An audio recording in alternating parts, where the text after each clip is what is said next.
system on our beloved planet is an eloquent expression of the universe's astonishing ability to come into perfect balance, and then to do what life is meant to do, to thrive. Thriving is the natural flow of life.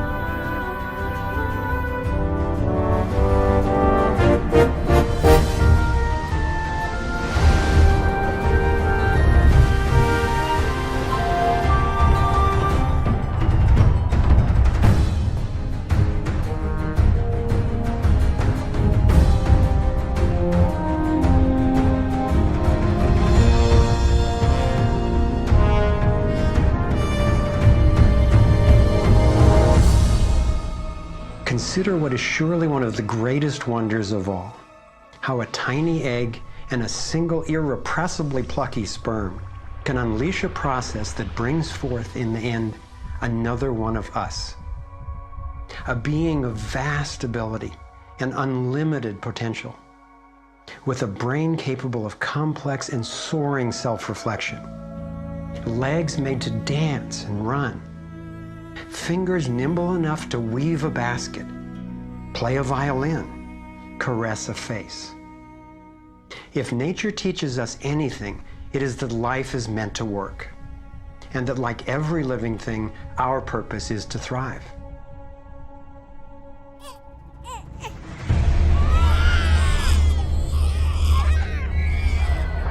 And yet, for the majority of people on the planet, life is not about thriving.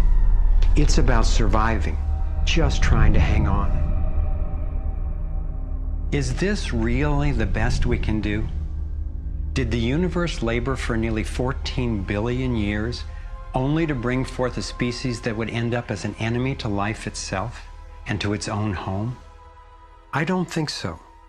My name is Foster Gamble, and I have spent nearly a lifetime trying to figure out what happened. What is happening that could account for the staggering agony and deprivation on this planet? As a young man, driven by the misery I saw and by my fear for our survival, I set out on a journey, seeking to answer questions like, is it even possible for humans to thrive? If so, why aren't we? My research led me to places I never expected to go, revealing surprising discoveries that seemed unrelated at first, but which turned out to be crucially connected, as you'll see.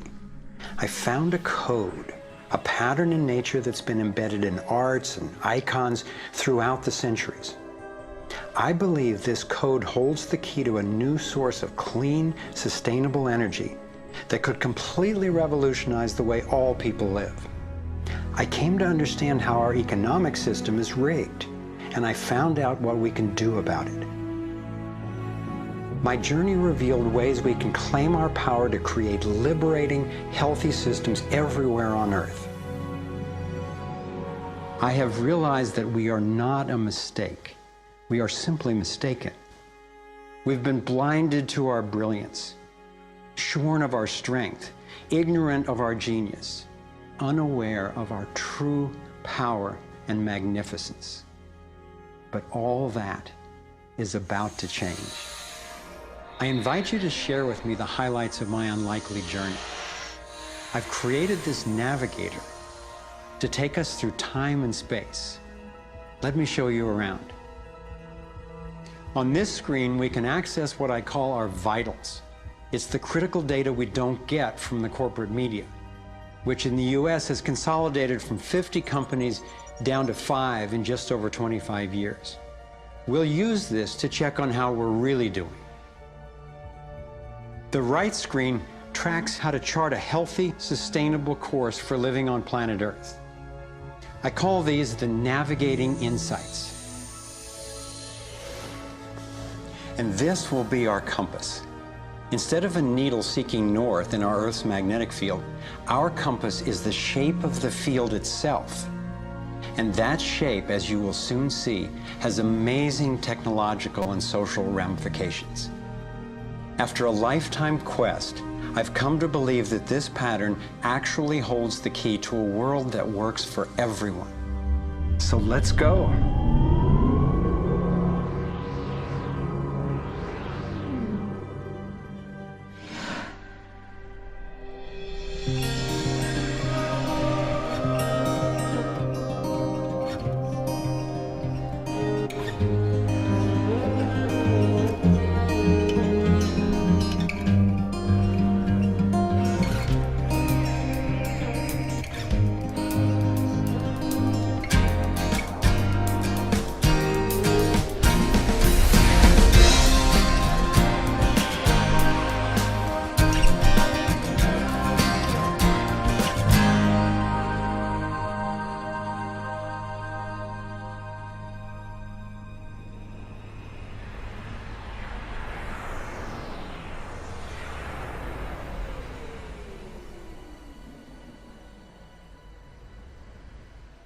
I grew up in a world of privilege and power, attending elite private schools and then Princeton University. As a direct descendant of one of the founders of Procter & Gamble, I was groomed to be a leader in the establishment. But I chose a different path.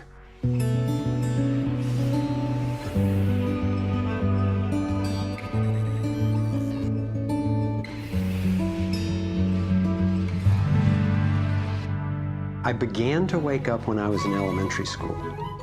Adults were teaching me that the way to protect myself from a nuclear explosion was to duck under my desk and cover my head.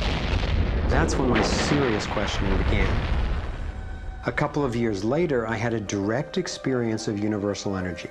It happened one day when I was riding on a school bus, gazing out the window. I had a vision of a whirlpool pattern, and I just knew that the flow of energy I was seeing was the same in an atom as in our entire solar system. I felt deeply that I, too, was somehow made of that same pattern. This vision was what originally got me into science, into trying to figure out how the universe works and how we humans fit into the overall pattern of life energy. Years later, I learned that the pattern I saw is known by some in the scientific world. It turns out that in 1921, Albert Einstein got a Nobel Prize for discovering that when energy is released in the universe, there are little packets of wholeness that emerge. This pattern actually tells us a lot about how life evolves. Considering the enduring wonders of creation throughout the universe, and how unsustainable so many of our human systems are, I figured learning how the universe creates and sustains life would actually be quite useful. Each of these little packets of wholeness that Einstein discovered, called a quantum, is made out of its surroundings, but is distinct within it, like a whirlpool in water.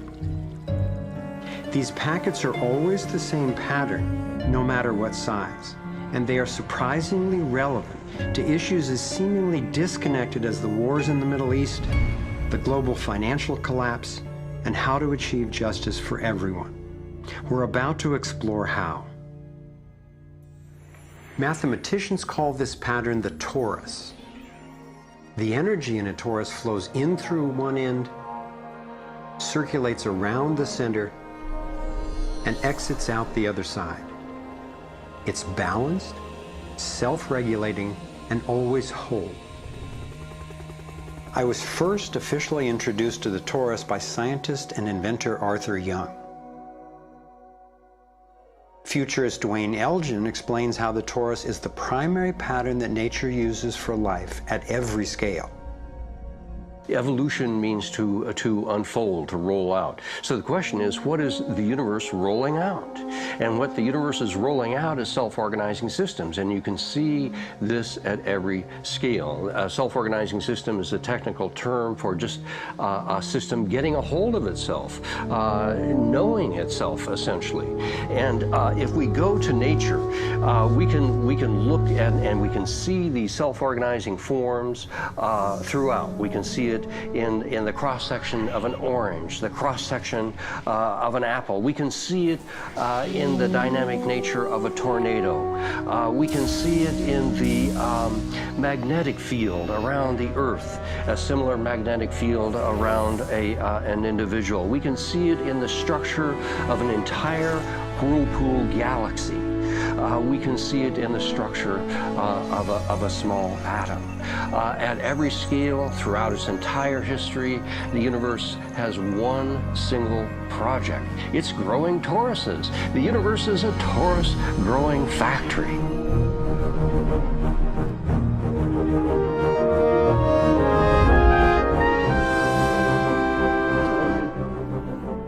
These toroidal dynamics are visible at various scales. One of them is at the galactic level, which are huge spinning structures with billions of stars in it. Looks like typically big arms of galaxies spinning around, and they have vortices that goes from the center out to the edge of the galactic halo that surrounds them. Stars move from this galactic disk out to the halo, down the vortices, and back out again. Stars like Arcturus, for instance, we know have done that path already. That's the appropriate description even for the atmosphere of our planet.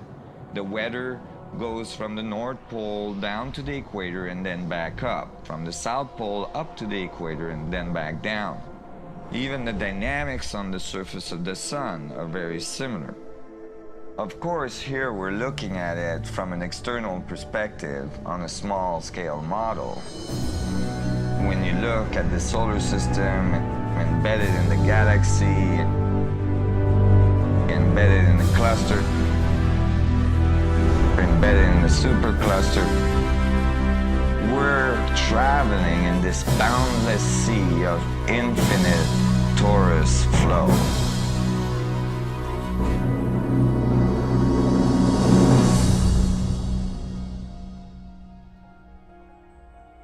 The torus is like the breath of the universe. It's the form that the flow of energy takes at every scale of existence. But there's also an underlying structure in how the flow fits together, sort of like a skeleton. It's called the vector equilibrium, a term coined by one of the 20th century's greatest thinkers, Buckminster Fuller. Inspired by Fuller's visionary work, I spent decades researching the dynamics of the vector equilibrium and the torus. I became so excited by the potential of the toroidal energy form that in 1997 I co-founded a multidisciplinary think tank called the Sequoia Symposium to study the pattern and explore its applications. Our collected research convinced me that the torus and the vector equilibrium are primary patterns, fundamental to the creation of the universe at all scales. At the Sequoia Symposium gatherings, I learned of inventors who claimed they were using the torus dynamic as the basis for devices that generated energy without combustion. This revolutionary development, accessing what's sometimes called zero point or radiant or free energy, is now being called most simply new energy technology. Given that so much of the suffering in our world is the result of lack of access to energy, I realized that free, unlimited, clean energy would be one of the greatest breakthroughs in history. It could not just improve, but actually transform the quality of life on this planet. So I began to wonder who else knew about this pattern or about this powerful potential energy source. Some of the scientists at the symposium showed me how the torus has been encoded by different cultures for millennia. Apparently, ancient cultures had embedded this code in the most enduring forms then possible, in stories, in icons, in alphabets, and buildings. Here we are at one of the world's oldest sacred sites, the Osirian Temple at Abydos, Egypt. Very little writing is found in the Osirian Temple. However, there is one very significant piece of information in that temple. It is a very faint but clear and precise drawing. It's not etched into the rock, it's not carved, it's burnt into the atomic structure of the rock in some extraordinary way. Nassim has decoded the Osirian symbol in 3 dimensions.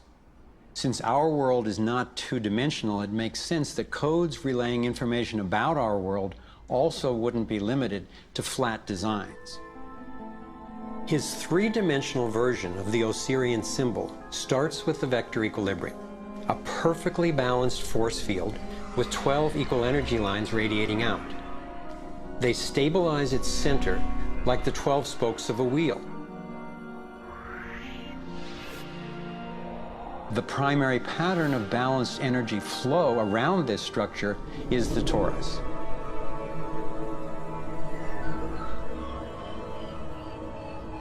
Here we expand to the next larger scale with a total of 64 pyramids called tetrahedra.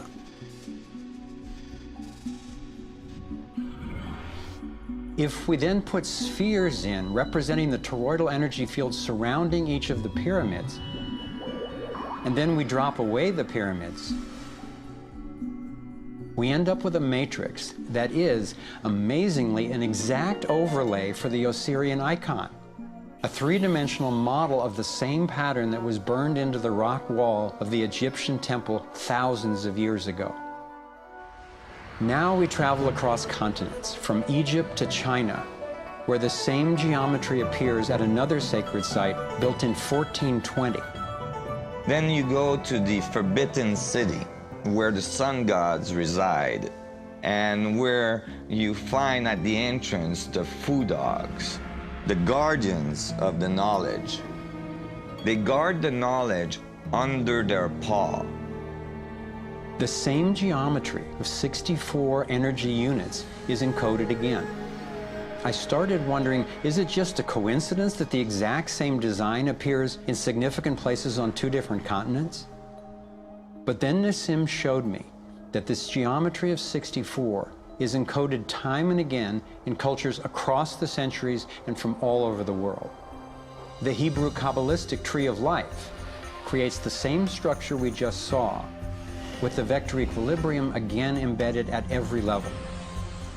The ancient Chinese system of wisdom called the I Ching is based on 64 hexagrams, symbols with 6 lines in a set, some continuous, some broken. These can be put together as the 6 edges of a tetrahedron, and together would form the 64 tetrahedron crystal.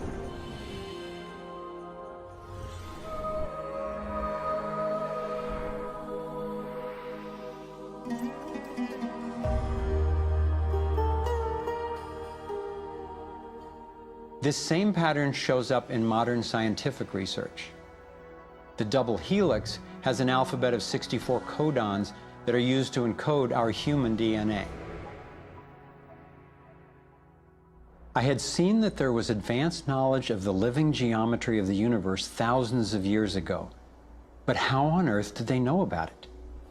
Most of the stories of ancient Egypt and Mayan and Incas talk about sun gods coming to the earth and teaching them engineering and writing and all of their science. I started to wonder if all these sun gods were not advanced civilization coming from another part of our galaxy. These texts and many ancient cultures describe them as coming in flying boats, or in the Vedic tradition, flying machines, and so on. There is many mention of these sun gods coming through time.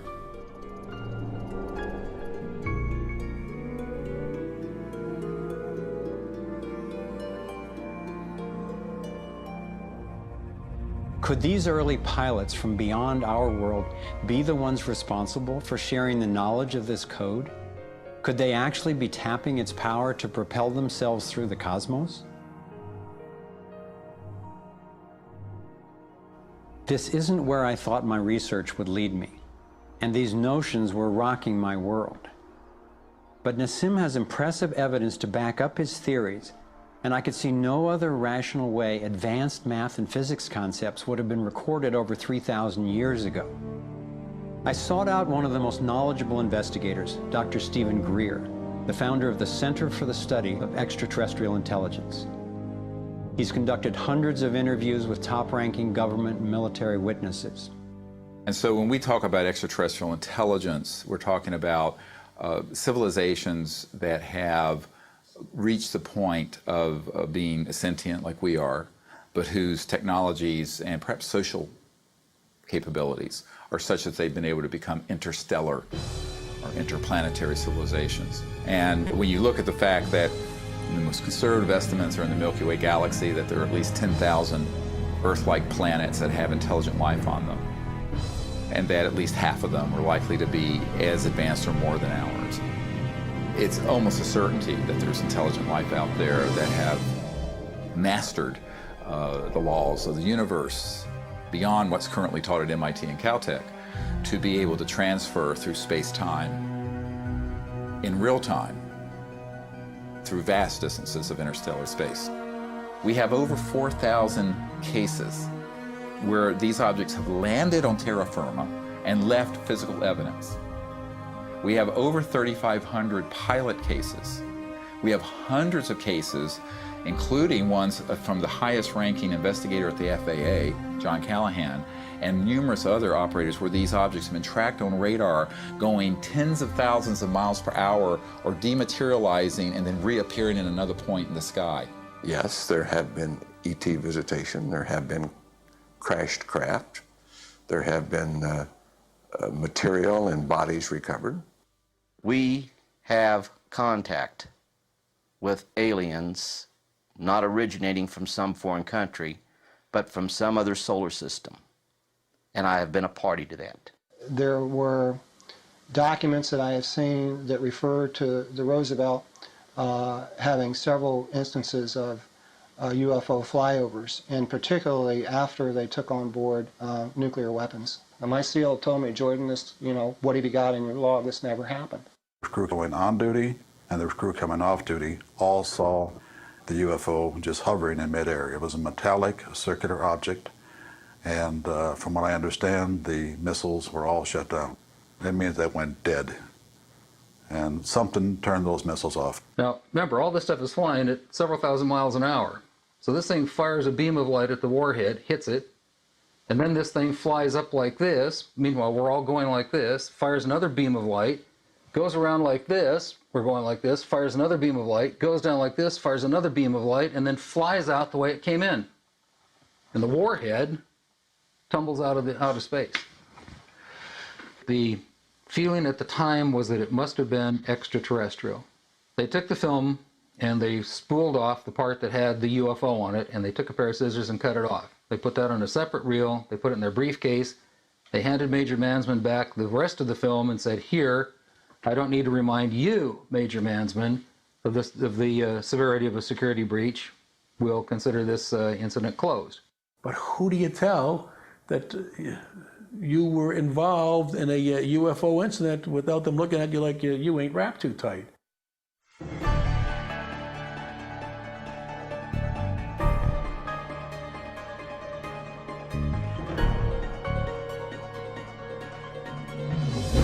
Out of all of the evidence for the existence of UFOs, one extraordinary phenomenon continues to astonish and inspire me. The appearance throughout the world of so-called crop circles. These elaborate designs appear mysteriously swirled into crops of grain in such a way that the stalks are bent over, yet remain alive. More than 5,000 of these patterns have appeared in over 30 countries, most of them in England. The media has led many people, including me at first, to write these crop patterns off as hoaxes, the nighttime work of a few pranksters. Of course, there have been faked versions, but those made by human hands are crude compared to the vast majority of these elegant creations. Could hoaxers have created all 5,000 of these patterns? Could a few people with ropes and boards have created something as complex and beautiful as this one, made in the dead of night in a driving rain and leaving no footprints in the soil? The electromagnetic field over the area where the crop's been laid down to create the image is often electrostatically charged. Some of these areas are littered with strange magnetic particles.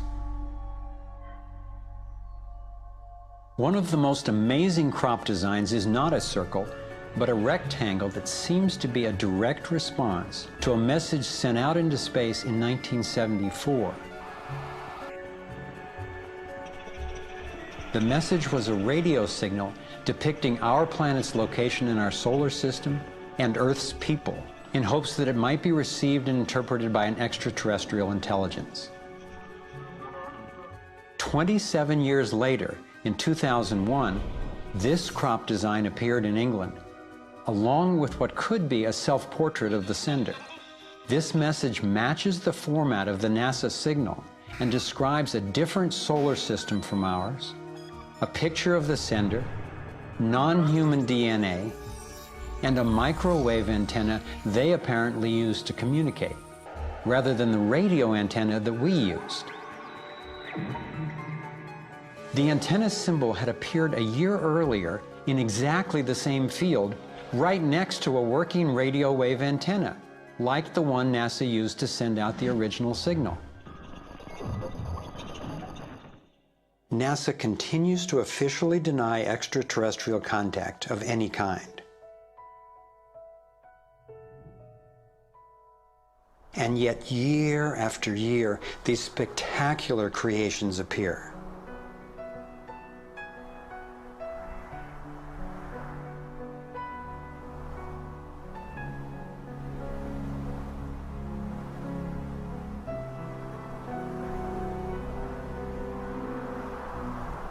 So what might these remarkable designs mean?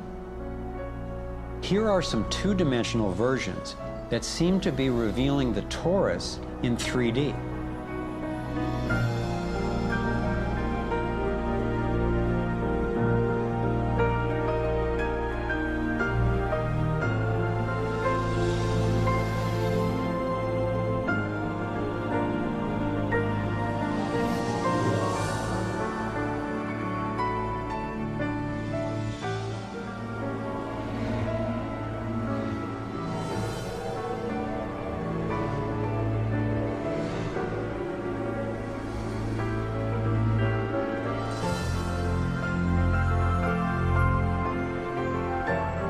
And here is the vector equilibrium.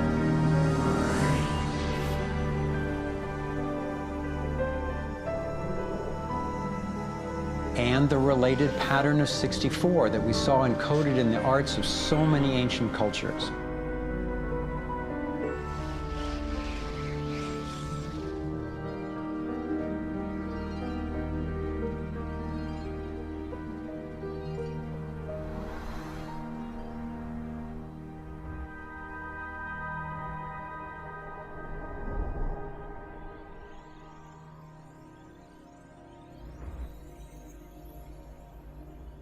When I saw the coherence between the crop circles and the ancient encodings, I thought regardless of whoever created them and wherever they're from, there must be an important purpose to these designs. They're so coherent. I've come to believe that the pattern of the torus and the vector equilibrium, especially in the form of the 64 tetrahedron crystal, is showing us how energy works in the universe so that we can learn to align with it. I believe that they're giving us a model for accessing energy in a clean, safe, and limitless way, and a new means of propulsion. What more important message could there be to get to us, and especially now, from their perspective, as we're beginning to extend our careless reach beyond our planet? I got further confirmation of this notion when I met Dr. Jack Kasher, a former professor of physics at the University of Nebraska, who has also researched UFO phenomena.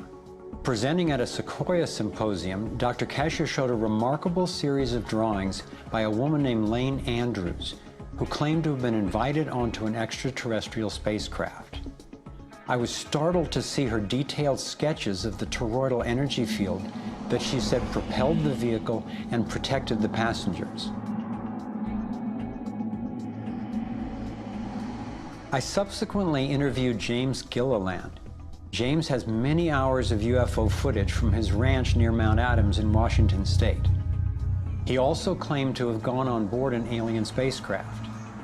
What blew my mind was that he had never met Lane Andrews and had no knowledge of her experience, yet he described a phenomenon that was amazingly similar: numerous ships with spinning rings of light. Could it simply be coincidental that James and Lane described the same torus dynamic, and that both of these people have been harassed extensively by government and military agencies? To some, the idea of UFOs may sound crazy, and yet from another perspective, it is completely plausible. The Earth is about 4.5 billion years old. That's 4,500 million years old. What if there's another planet that's almost exactly like us? Almost exactly. 4,501 million years old. They're a million years ahead of us. And on a galactic scale, they're almost our twin brothers. So where are we going to be in a million years? We'll have solved all these problems, and there's another way, whether it's wormholes or warping space. There's got to be a way to generate energy so that you can pull it out of the vacuum. And the fact that they're here shows us that they found a way. This is a major shock to the human system that is in process. I understand why people in our generation, people who aspire to positions of political leadership, etc., never dare go near that question, because it's a worldview challenge. It's a fundamental worldview challenge. So here we are, a relatively immature species struggling with possible self-destruction. If aligning with the torus does hold the key to a new form of clean, safe energy access, imagine the implications. This could be the most important technology breakthrough of our times. So who wouldn't want to have an energy source that's unlimited and freely available? That turned out to be a key question, and that's what led me down the next rabbit hole.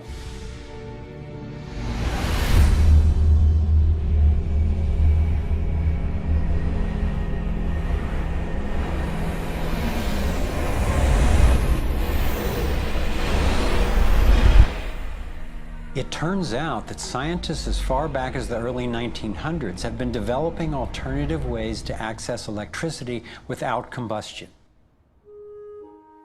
Nikola Tesla believed he had tapped into what he called radiant energy. Many scientists believe he was accessing what's now called free energy. But before Tesla could finish the project, his financier, banker J.P. Morgan, who had a monopoly on the copper used for electrical lines, recognized how Tesla's invention could transmit electricity without wires. He then shut down Tesla's funding. Tesla's lab was burned down and he was ostracized, all for trying to implement his vision of unlimited energy for everyone.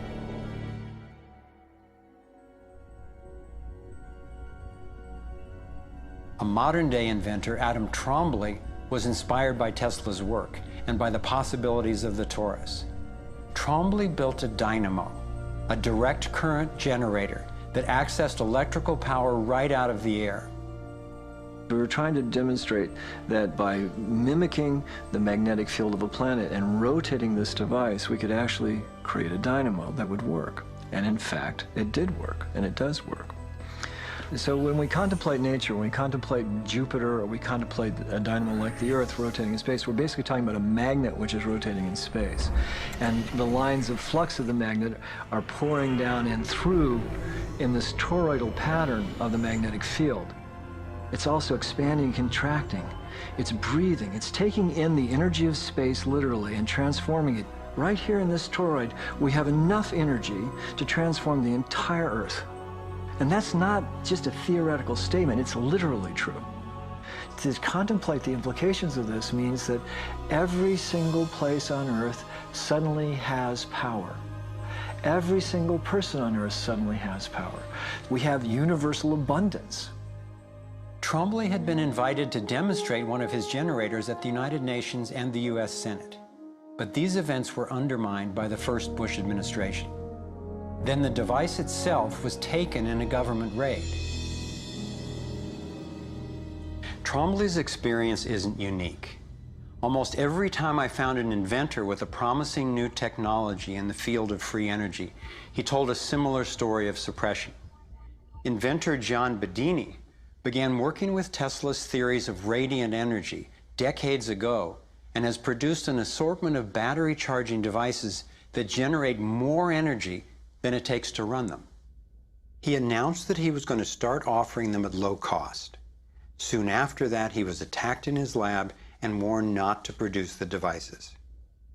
For his own safety, he had to let go of marketing free energy. These are all devices from labs I personally visited.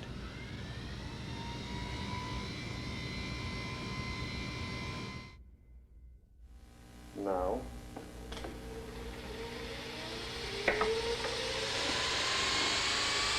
Now, the quality of this footage is obviously poor, and I'm not expecting this to convince you.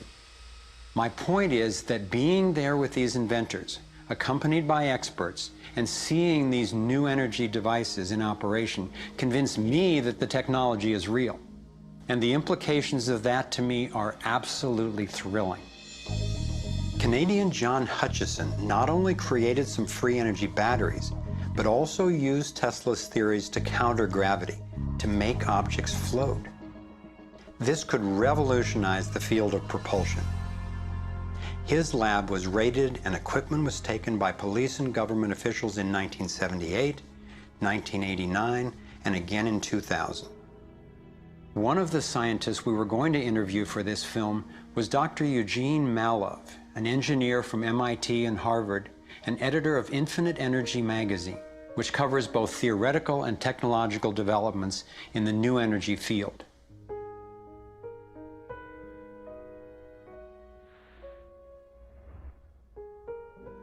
Dr. Malov was mysteriously beaten to death in 2004. If these inventors were all hoaxers and charlatans, I wondered, why are they being suppressed so consistently and so brutally? I asked free energy inventor Adam Trombley why he thought this technology was being suppressed, and if the UFO phenomenon was related. We've had major military people at great risk to themselves say, yes, these things are real. Why do you think the military-industrial complex doesn't want that statement to be made? Because you start thinking about what kind of technology is behind that. That's the bottom line. The suppression of UFO phenomena is hand in hand with the suppression of so-called free energy. The energy is extracted from the fabric of the space around us, which means it cannot be metered. That is a direct threat to the single largest industry in the world, energy. It's goodbye ExxonMobil, goodbye oil, goodbye coal, goodbye linear transmission of electricity through power lines, all that gone. Unfortunately, it's someone's $200 trillion piggy bank. The proven oil and gas and coal reserves are worth north of $200 trillion.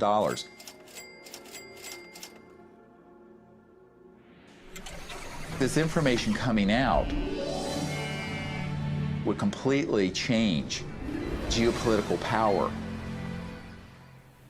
more than anything since, well, in recorded human history. And it would happen in a generation. I started to examine the breakthrough solutions, and much to my surprise, these concepts have been proven in hundreds of laboratories throughout the world, and yet they have not really seen the light of day.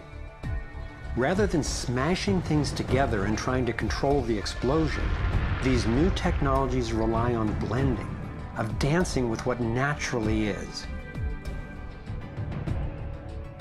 The common denominator of all the free energy devices I've seen is that they mimic, in one way or another, the torus energy shape. You don't have to believe in free energy technology to be concerned about the repression of ideas and inventions.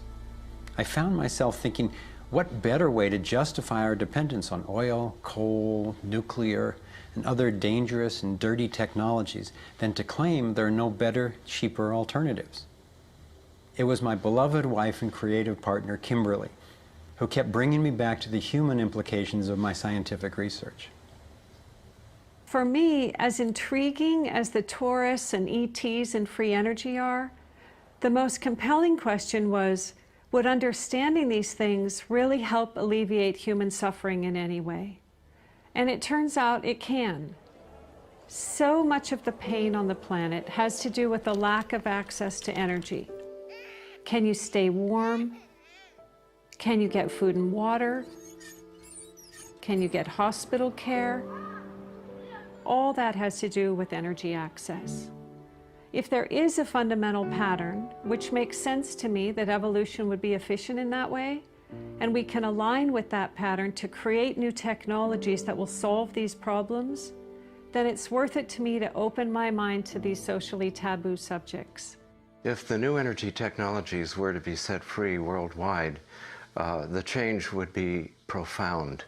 It would affect everybody. It would be applicable everywhere. These technologies are absolutely the most important thing that's happened in the history of the world.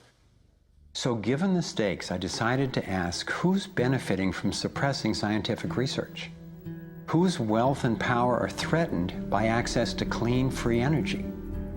Who has a motive to set up a world where so few have so much and so many have so little? As an independent researcher, I followed one of the cardinal rules of investigative journalism. If a story doesn't make sense, follow the money.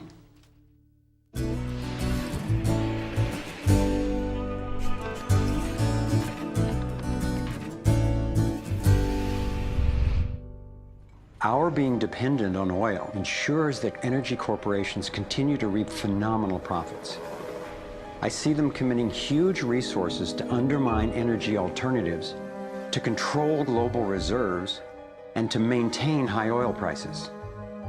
They have enough money and influence to suppress anything that might threaten their monopoly. So who's behind the huge energy corporations? The Rockefellers' oil empire got started in 1870 when John D. Rockefeller founded Standard Oil and became America's first billionaire. Standard Oil has since morphed into ExxonMobil and others. And the Rockefellers control our food as well. They were primarily responsible for the global shift to large-scale petroleum-based agriculture. I remember the so-called Green Revolution of the 1960s and 70s. Like most people, I thought it was a great thing. It was, however, based on the planting of huge plots with a single crop using vast amounts of oil-based fertilizers, herbicides, and pesticides. The Green Revolution was the brainchild of the Rockefeller Foundation's Natural Science Division in partnership with large agricultural corporations. Petroleum-based agriculture provided vast new profits for the oil industry, but never lived up to its promises of ending hunger and promoting health. The Green Revolution did at first increase productivity because every bit of soil was being used for immediate production. But its true costs can now be seen. Taxpayers pay billions in subsidies to giant agribusiness corporations. Small family farms have all but disappeared. Biodiversity is destroyed. Toxic chemicals poison farm workers and pollute the land, water, and our food supply, endangering the health of us all. As of 2010, approximately 1 in every 7 people worldwide did not have enough to eat. The giant corporations who had brought us chemicals for chemical industrial agriculture, and they were talking about 3 instruments to consolidate the food chain.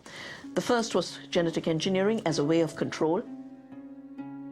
The second was patenting seed and patenting life as a way of control, declaring seed to be private property, treating the saving of seed by farmers as a crime, as a theft of intellectual property.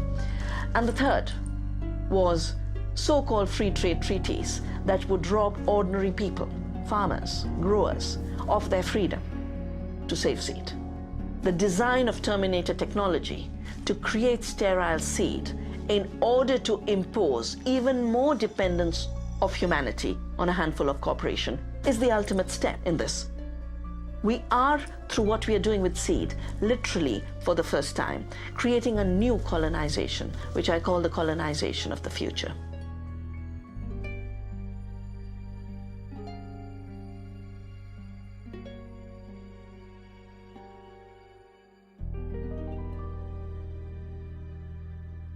So in two crucial areas, energy and food, the same elite banking families and their corporations have taken control, and the consequences have been devastating. For me, it was overwhelming at first to discover such a monopoly of influence, but I knew it was important. Like learning you have a tough but treatable disease. It helps to understand what's causing it and how it operates if the goal is to cure it. So I continued my investigation. If oil and food are controlled by the big banking families, where else does their influence show up? As I followed the money, I began to see this same pattern of control in just about every area of our lives. And I always found the same families in charge, either directly through their banks and corporations or indirectly through their major foundations. Again, it was the Rockefellers who created the National Education Association with help from the Carnegie Foundation and later from the Ford Foundation. What the captains of industry wanted from our schools was an obedient and docile workforce who would be manageable employees and eager consumers. Schools are to establish fixed habits of response to authority. That's why it takes 12 years.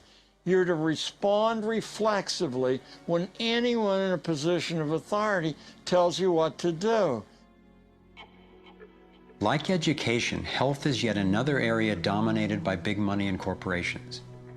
The American Medical Association, for example, is largely funded by the Rockefellers, who use their funding to influence AMA research and decision-making. The average MD in 4 years of medical school takes one course in nutrition, 2.5 hours in many cases, and the materials used, the curriculum materials, are supplied by the National Dairy Council and the National Livestock and Meat Board and other industries, including the Sugar Association, with products to sell that actually undermine our health in the first place. Unfortunately, the way the system of medicine is set up, medical education is primarily funded by pharmaceutical companies. So there's a motive to make and sell as many drugs as possible. It's also a very time-effective way of making money for the physician, for the pharmaceutical company, for the whole medical establishment. But it's really perpetuating the problems it was meant to alleviate. Side effects may include nausea, dry mouth, and constipation. Decreases in white blood cells, which can be serious. Sexual side effects, diarrhea, nausea, and sleepiness. Can lead to coma or death. How far will these forces go to make a profit? Would they actually suppress cures for diseases the way they've suppressed free energy technology? Sadly, my research has shown me the answer is yes. One well-documented example is the case of Dr. Royal Rife. In the 1920s, Dr. Rife invented the most advanced microscopes of his time. He also developed a new technique he called coordinative resonance, which was apparently able to destroy cancerous tumors as well as viruses. In 1934, in clinical trials affiliated with the University of Southern California, Rife's treatment was tested on 16 terminally ill cancer patients. Within 3 months, they were all successfully cured. Soon after, a lab testing Rife's technology was burned down and a frivolous lawsuit was filed.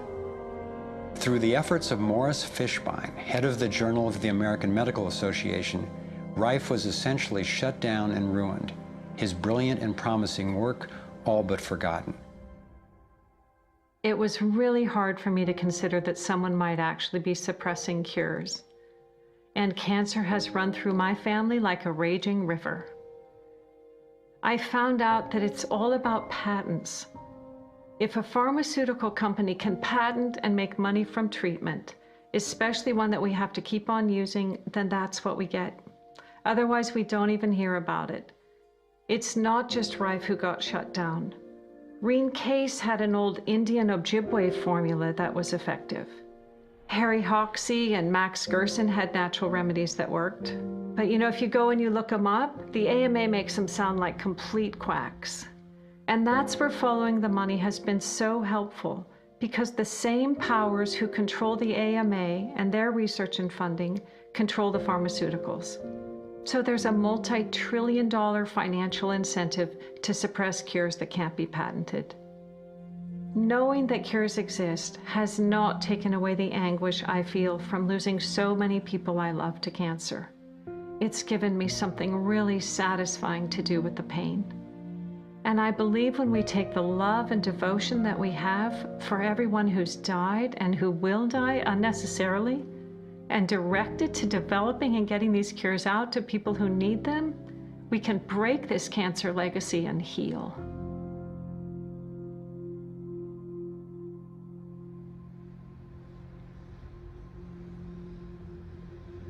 As difficult as it was for me, I have come to an inescapable and profoundly disturbing conclusion.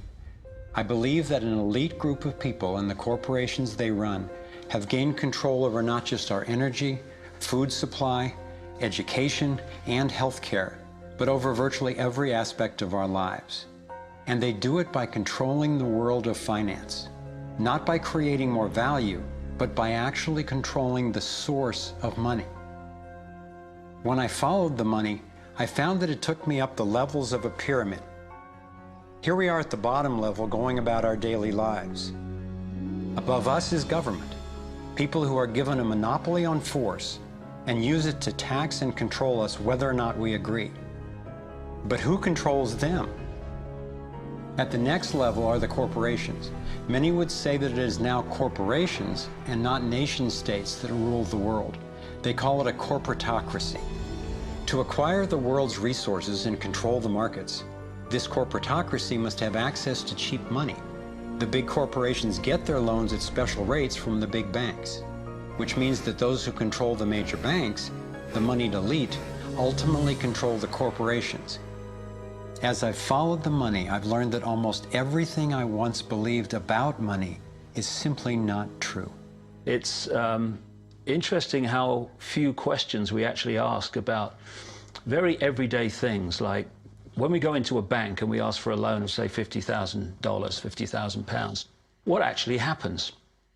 You see, most people live their lives based on a kind of vague image of what happens.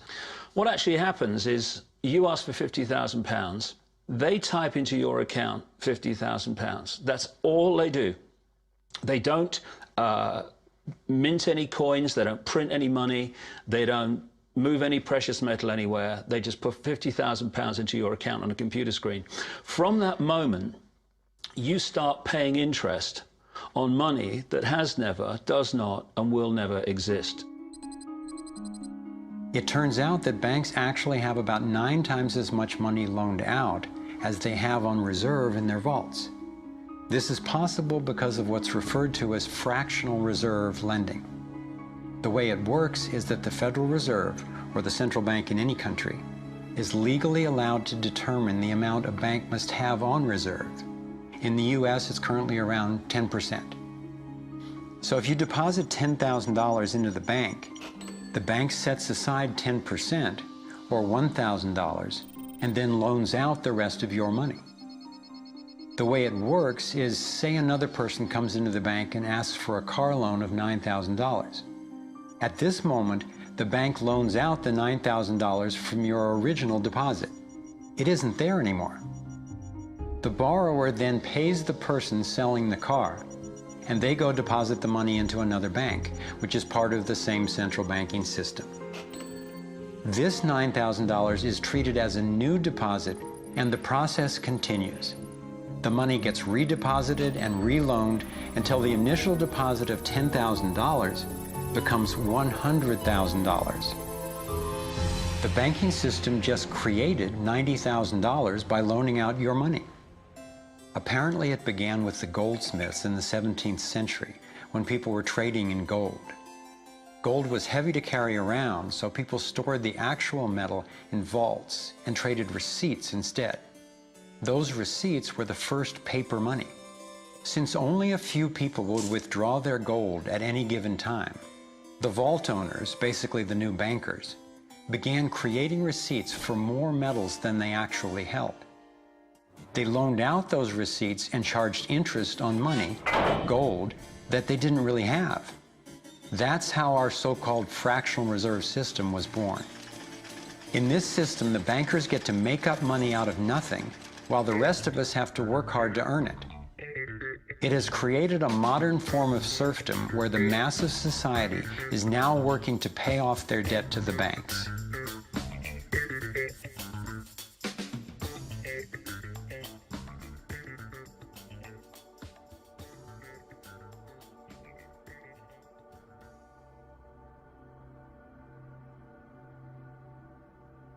Under this fractional reserve scheme, we inevitably become debt slaves to a ruling class of financial elite, not because they are better or smarter than anyone else, but because they have rigged the system to benefit themselves at the expense of most people on the planet. Catherine Austin Fitts is an expert on this issue. She was an Assistant Secretary of Housing and Urban Development under President George Bush Sr., and then an advisor to the Clinton administration. Let's set up a game of Monopoly and you want to buy Park Place. What I can continually do is just print money, give myself more money, lower the value of your money by printing more. No matter how hardworking you are or how successful you are, I can always end up buying you for free. So how come if you or I make up money, it's called counterfeiting, but if the banks do it, it's increasing the money supply? How did the banks get this power? This is Jekyll Island, where in 1910, representatives from the Rockefellers, Rothschilds, Morgans, and other private bankers gathered secretly to draft the legislation that would create the Federal Reserve. Ed Griffin literally wrote the book on what happened at Jekyll Island. Central banks are banking cartels which have gone into partnership with the respective governments in the countries where they operate. And they've been given monopolistic power over the creation of the nation's money supply. That's what the politicians handed to them as a gift, you might say, for the partnership. Now, in return, what did the bankers do for the politicians? They promised to create money out of nothing, now that they've got this legal power to do it anytime the government needs it. And since 2008, we've witnessed the greatest fake money printing run in recorded history. This financial sleight of hand disguises the costs, hides who's to blame, and leaves us as debt slaves working to pay off the bill. I found it revealing that in the same year the Federal Reserve was founded, 1913, the Internal Revenue Service was also established. An income tax was then instigated so you and I would have to pay the politicians' debt plus interest to the bankers. The problem is we have a privately owned central bank system in the United States disguised as a government-owned system. Now, if you look in the telephone book here in the Washington, D.C. area, you look up for Federal Reserve in the blue government pages, it's not there. It's in the white pages right next to Federal Express. It's a privately owned central bank. What is the proper relationship, what should be the proper relationship between a chairman of the Fed and a president of the United States? Well, first of all, the Federal Reserve is an independent agency, and that means basically that there is no other agency of government which can overrule actions that we take. There is no other agency of government which can overrule actions that we take. We have a private bank that prints money on behalf of the Treasury. The Federal Reserve prints money on a debt-based system which creates scarcity. But it puts a group of insiders in a position of having access to all the data about the economy when we don't. So you have a small group of bankers who understand the data on how the money works in the economy, and it gives them the ability to print money in a way that the insiders are protected and everybody else is drained. Catherine went on to compare a healthy economy to a vibrant torus, balanced, freely flowing, and energized throughout, in contrast to what's happening in our current economy. What you have is a system that's very dynamic, and it's trying to optimize. But But intertwined in the core of it, you have a tapeworm. The way a tapeworm works in your body is it injects a chemical into your body that makes you crave what's good for the tapeworm and bad for you. You have a parasite that's very much manipulating and engorging itself at the expense of the whole. We live in a tapeworm economy where the financial elite are the tapeworm and they're feeding on us. And they don't like it when people blow their cover. After Catherine began exposing government corruption at the highest levels, the FBI raided her company and seized its assets. She was dragged through the courts for 10 years before being found innocent. So we've got the Federal Reserve, a privately owned corporation with a monopoly on creating money, but with no accountability, backed up by a government with a monopoly on force. The country got sold on the Fed as an institution that would help stabilize the economy and remain independent of politics. But in fact, in close to a century of existence, the Federal Reserve has done just the opposite. Since they took charge, we've been robbed through inflation, and the purchasing power of the dollar has declined more than 96%. And the wealth gap makes it clear most of the money is going to a very few.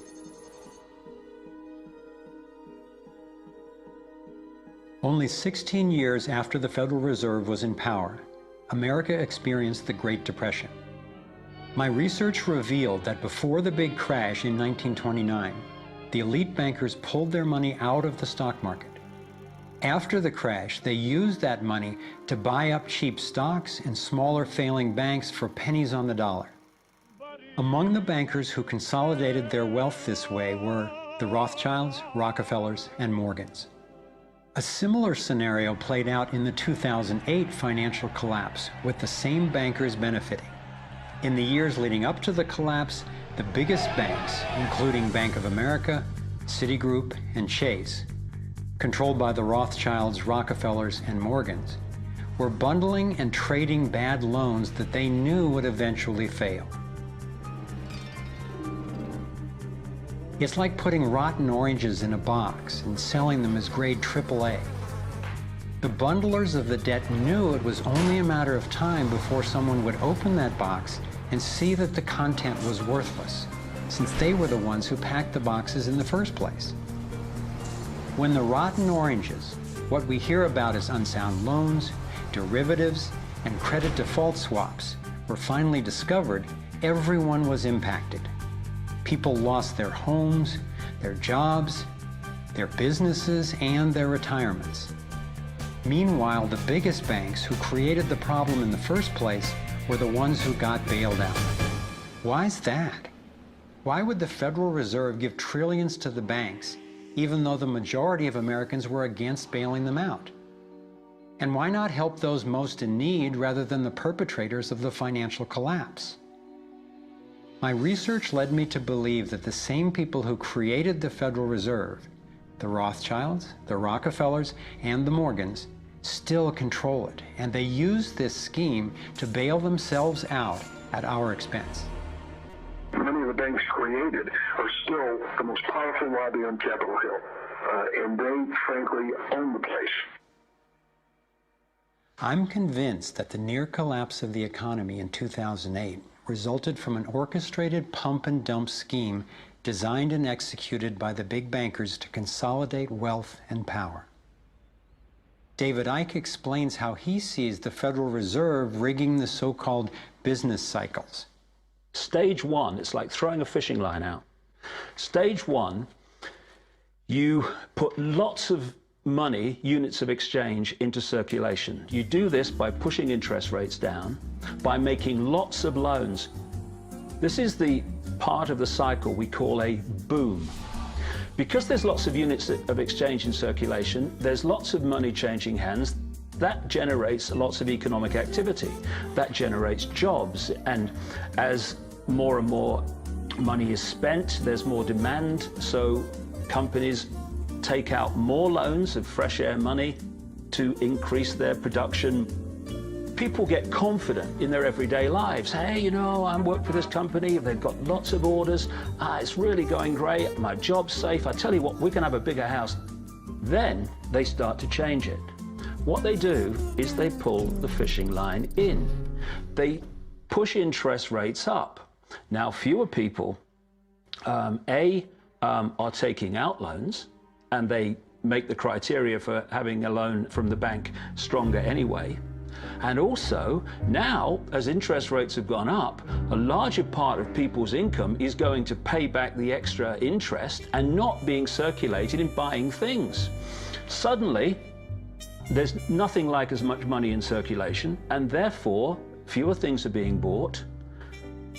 Companies start to go down in terms of their profits. They start to shed jobs, and they start to go out of business. People lose their jobs, they can't pay the mortgage anymore of the big house they took out in the good times. Now what the banks are doing is starting to reel the fishing line in, because as they go bankrupt, companies and individuals, the banks get the real wealth, the property, the land, the resources that they had signed to them for lending merely figures on a screen. Now this economic cycle of fishing line out, fishing line back, lots of units in circulation, pull them in, has been going on for centuries. And what it's done, it's stolen and accumulated the real wealth of the world in the hands of the few.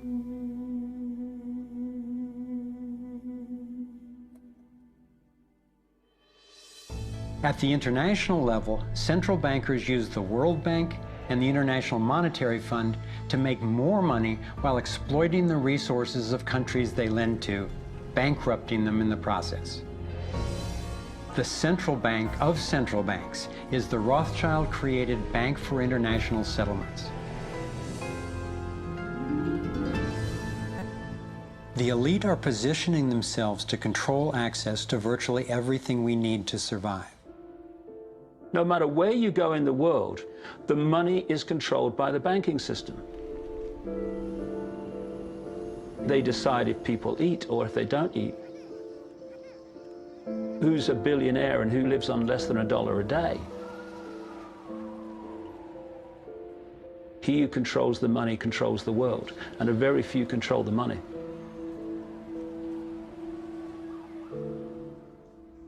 At this point, my view of the world had been turned upside down. I was struggling with the realization that the failure and suffering of so many is actually success and fulfillment for a few. The elite central bankers who fooled the world into letting them create money. They already have vast fortunes, so what is their end game? What is their ultimate agenda?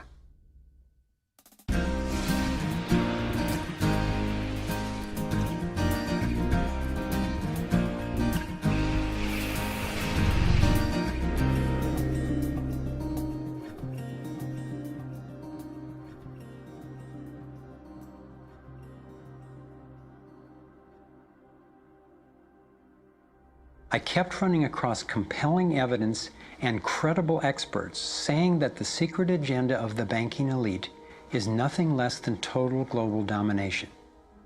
At first, I resisted the idea, but I was committed to finding out what was keeping us from thriving, no matter where it might lead.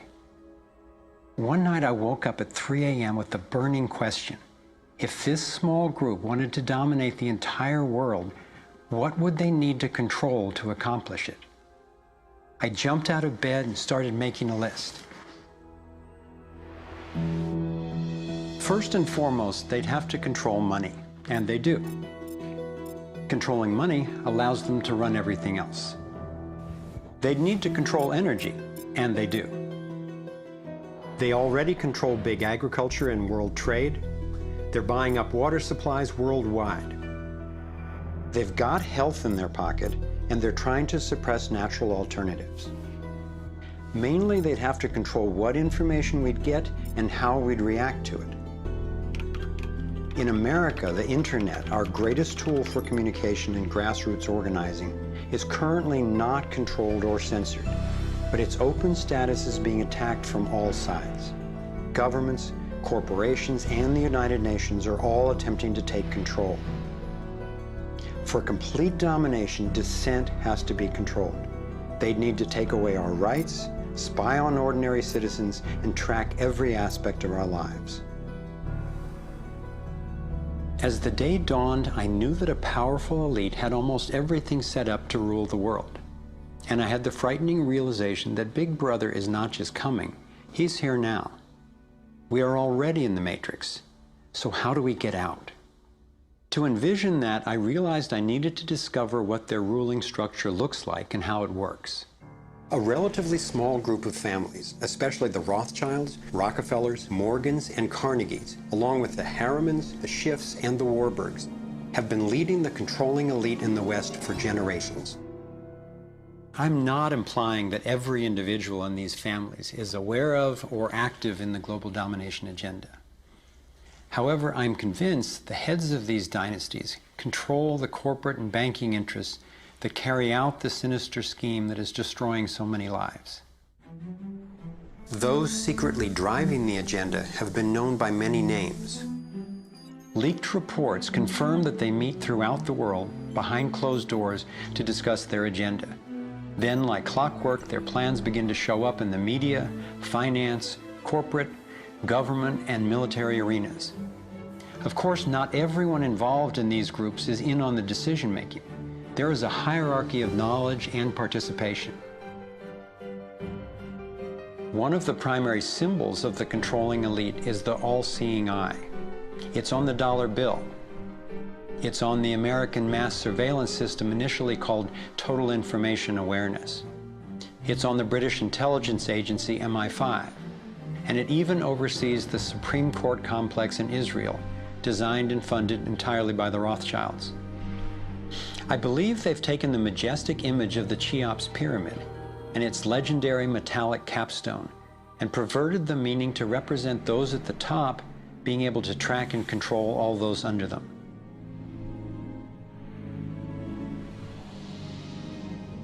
One of the painful ways this information has been used is by people who want to promote anti-Semitism. They wrongly call this a Jewish agenda and continue the ongoing racism that undermines and destroys so many lives. Let me be clear, this is definitely not a Jewish agenda.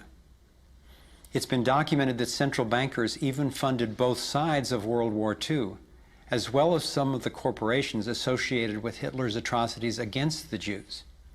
Since these people have more money than their families would need for generations, and since they have the power to create money, I don't believe wealth is their end goal.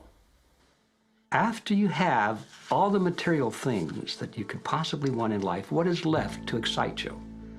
And for many people, the answer is power, global power. They became intellectually elite.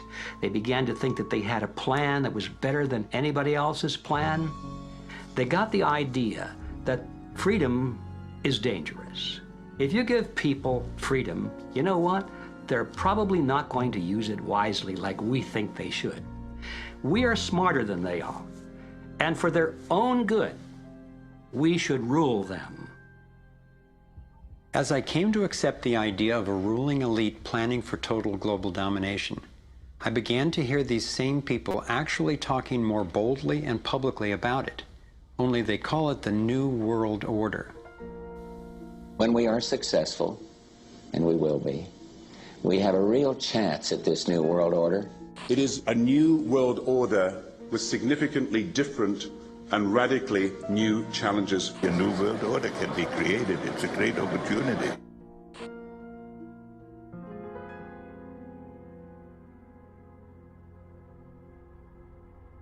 Given the condition of our world, a new world order can sound like a great idea. But I had to distinguish between what I was discovering about global domination, a one-world government run by an elite few, and the reality of our global interconnectedness, which is the realization that at a fundamental and even spiritual level, we are not separate, we are all connected. But the agenda for global domination is really the exact opposite.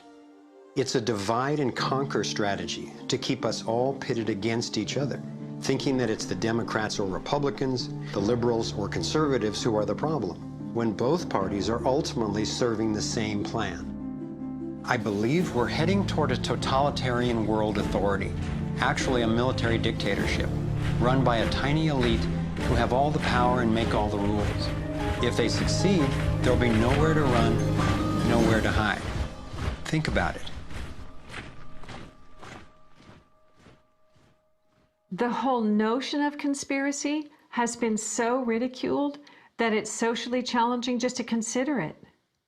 And there's always a reasonable sounding story to explain any one incident on its own. I personally used to try to justify how the same people consistently ended up with more money and more control by thinking they must just be taking advantage of the situation, but not actually causing it.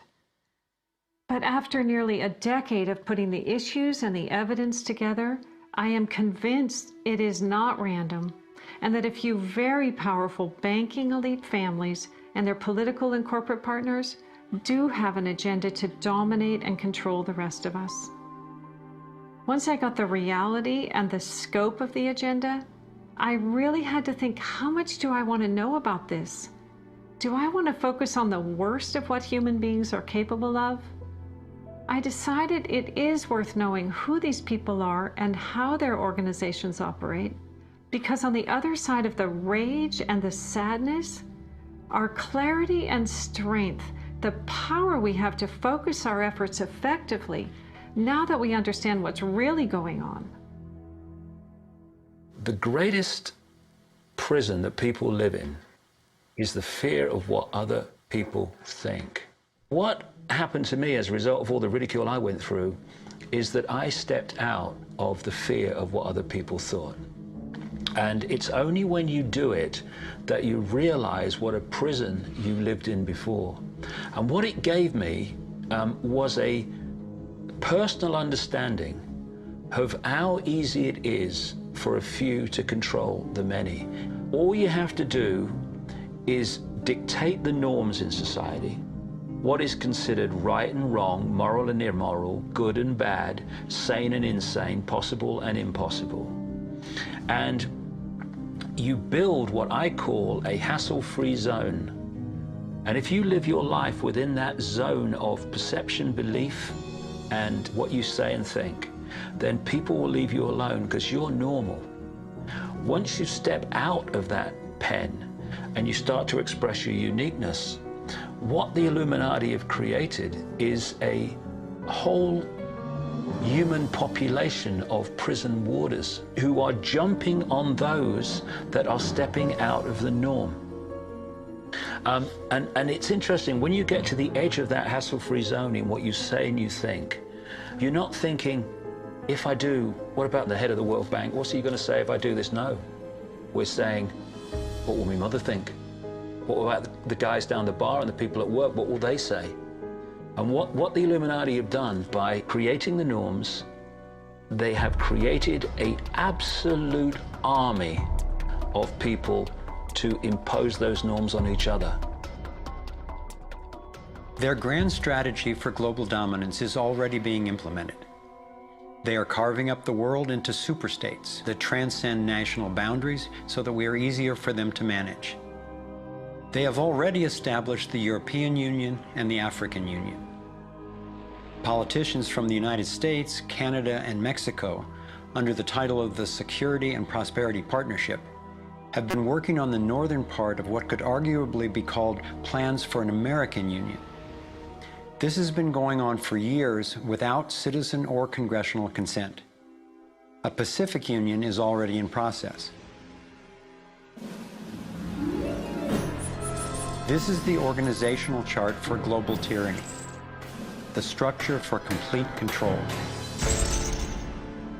Here are two of the most powerful men in Europe talking about moving to a single world government.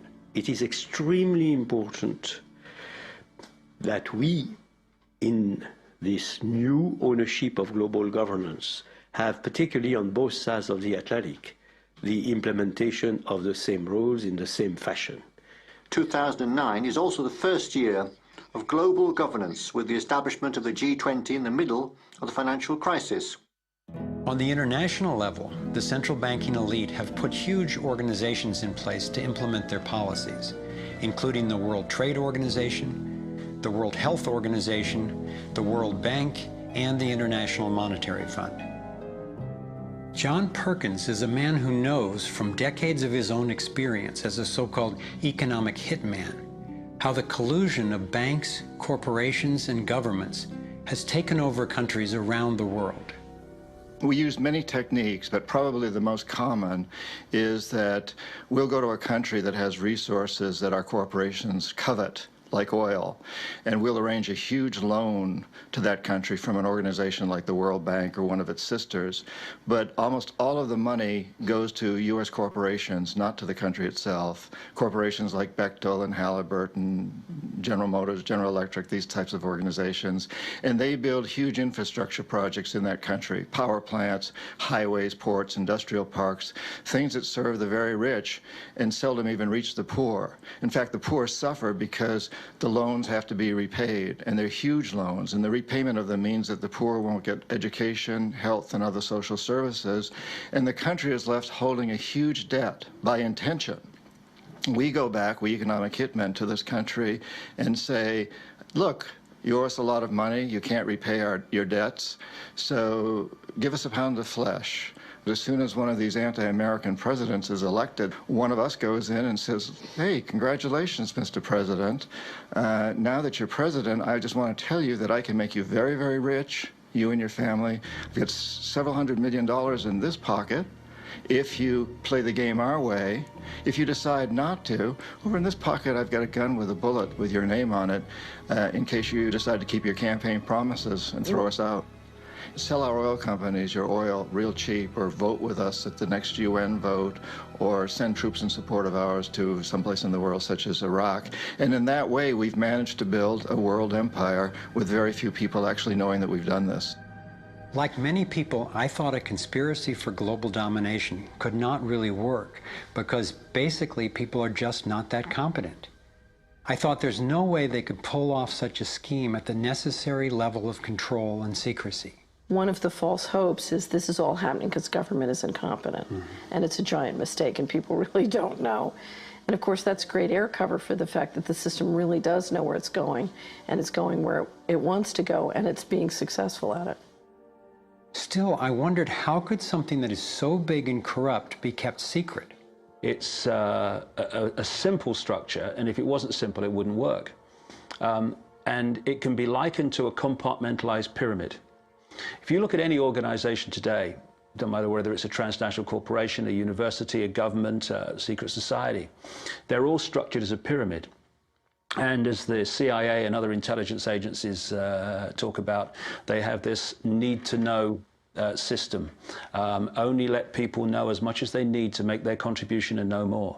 So you take a bank, an individual bank, not that there is such a thing. At the bottom, you've got the people you see when you pass your check over the counter in the bank. Now, they don't know what the bank manager behind them knows and is discussing. They only know what they need to know to do their job. The bank manager in the office behind them, he doesn't know or she doesn't know what's happening at the next level, and they don't know what's happening at the next level. And eventually, you've got a tiny few people at the peak of the pyramid of that banking structure. They're the only ones that know what the real agenda of the bank is and what the direction is that they're going and why. This kind of compartmentalization explains how the Manhattan Project, which developed the atom bomb in World War II, was kept secret despite having 130,000 people working on it. When I first let in the scale and the intentions of the agenda, I felt like I had the flu for about 2 weeks. But then it dawned on me. Here was this well-planned, well-orchestrated attempt to squelch human potential, and still our brilliance shines through. Even though we've been systematically distracted and repressed, people have come up with innovative, ingenious solutions to a huge number of the problems that we face. It's not our fault that we didn't recognize how organized and intentional this scheme is. It's our challenge. I looked at the kind of world the controlling elite have already given us, and I had to ask, what kind of world would we be living in if they had absolute and complete domination over everyone, everywhere? In this new world order of theirs, a tiny number of people would exercise total control over the lives of everyone through a system of intrusive surveillance, violent suppression of dissent, and debt slavery. Imagine tiny islands of opulence surrounded by a sea of misery, where the mission of the military is to protect the haves from the have-nots. I've come to believe that their endgame is truly ominous, and that they will stop at nothing to continue implementing their plan. As difficult as it may be for Americans to accept, I'm now convinced the agenda of the global elite includes destroying the financial strength and sovereignty of the United States. With its history of free speech and armed revolt, America represents the major hurdle to global consolidation of power. If they can succeed in bringing down this country, I believe the international elite intend to transfer the power and productivity of Americans to their one-world dictatorship, gradually taking over our lives in what David Icke calls the totalitarian tiptoe. Think about it. They've got us so deep in debt we can never repay it. They're collapsing the dollar, and they're attempting to replace it with a global IMF currency.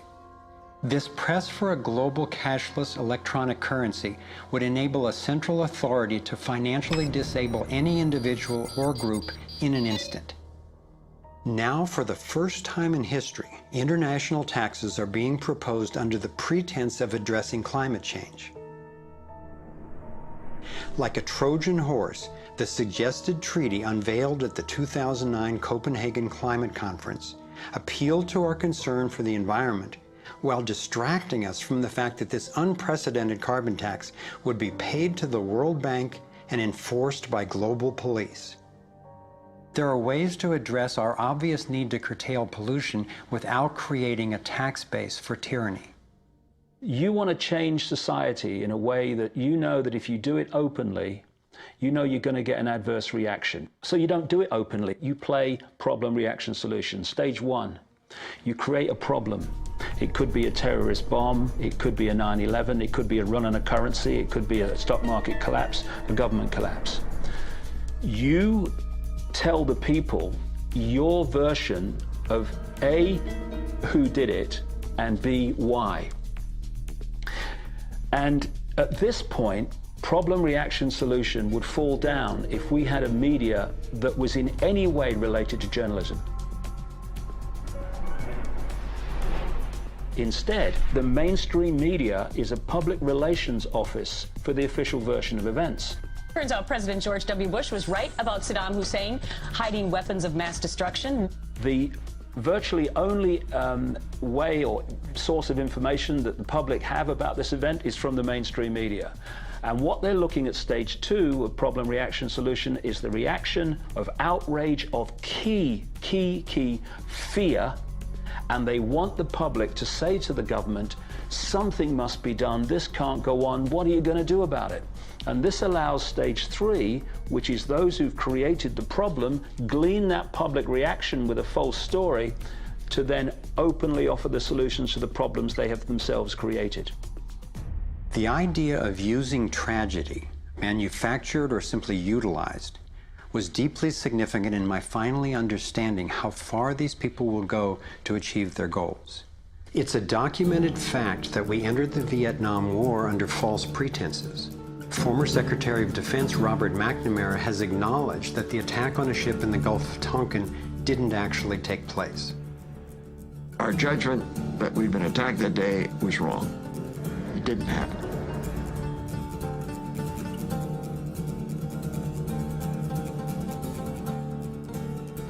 More recently, former President Bush used non-existent weapons of mass destruction as a pretext for invading Iraq. Tactics like this are sometimes referred to as false flag operations. An increasing number of people believe that 9/11 was a false flag operation by the global elite in order to set the stage for taking over Middle East oil and dismantling U.S. constitutional protections. There are lives in the balance. There are people under fire. There are children at the cannon. There is blood on the wire. There is blood on the wire. There is blood on the wire. There is. Most of what's needed for a police state is actually already in place. Right now in America, any of us can be imprisoned without warning or due cause, and we can be kidnapped, tortured, and assassinated legally if the government decides what we are doing is a threat to their plan. All they have to do is name us as a suspect in their so-called war on terror. We're being watched more and more. In 2010, there were 30 million surveillance cameras recording us in the US alone. When we demonstrate, we're now relegated to what are euphemistically called free speech zones. Zones for free speech? Every phone call and email we send is collected and archived and can be inspected at any time. Our driver's licenses and passports have computer chips implanted in them to track our every move. And now hospital patients are getting these same chips implanted under their skin. In fact, it was Procter & Gamble who developed these chips, initially for tracking their products. It's always offered as a way to help, but even an assistant director of Central Intelligence has admitted it's an entry point to getting all of us chipped for better tracking and control. These would-be controllers, through the U.S. Space Command, have outlined a plan called full spectrum dominance. Sophisticated satellite surveillance, as well as directed energy and laser weapons, which are already developed, have the ability to target dissenters anywhere on Earth. I believe they are also trying to ensure they can deal effectively with any resistance.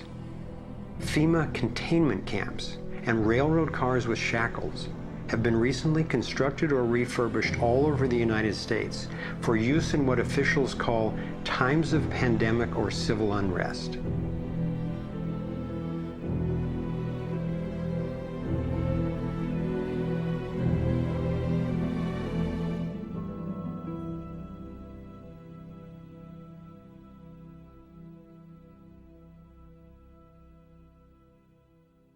There's one more brutal realization about the global domination agenda that I need to share. This was a horrible one for me to grasp, but without it, this inquiry would be dangerously incomplete, and our solution strategies would be inadequately informed.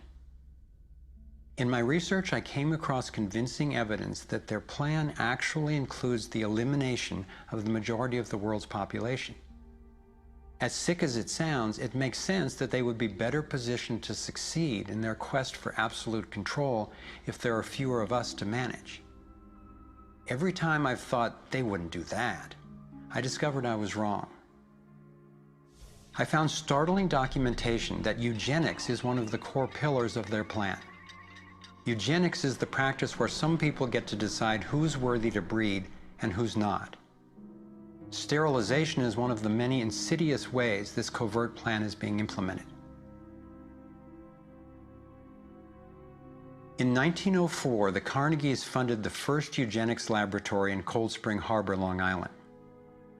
The Rockefellers funded involuntary sterilization of people of color through their eugenics programs and funded the Kaiser Wilhelm Institute in Germany to further the racial supremacy agenda later adopted by Hitler. In 2007, the U.S. Department of Agriculture and Homeland Security funded a proposed project to aerial spray over 7 million people in urban areas of Northern California. After citizens organized against the plan, officials were forced to reveal that the spray included multiple toxins that can cause disease and disrupt the reproductive cycle. Fortunately, civil resistance stopped the project. The U.S. government has been caught over 30 times covertly experimenting with toxic chemicals on its own citizens, from soldiers, prisoners, and Native American reservations to entire towns and counties. Mass covert sterilization of women and girls, usually using secret additives to vaccines, has been exposed in Brazil, Puerto Rico, Nicaragua, Mexico, and the Philippines. These have been under the auspices of such programs as John D. Rockefeller's Population Council, the U.S. Department of Health, Education, and Welfare, where Nelson Rockefeller was undersecretary, and the Rockefeller-founded World Health Organization. Novartis and Syngenta, in cooperation with the U.S. Department of Agriculture and the Department of Defense, have field-tested a spermicidal strain of GMO corn that would render male consumers infertile. This was quietly announced as a contribution to the world overpopulation problem. The list goes on and on. Right now, global human fertility is plunging. I'm convinced that this is no accident. For me, being willing to consider and research a direct depopulation agenda was critical to my getting the whole picture and to generating responses that could be sufficient to the task we face. I know this may sound crazy, but imagine that it's 1932 and we're in Germany. If I told you that in the next decade millions of people would be exterminated, you would say impossible. No one would do such a thing.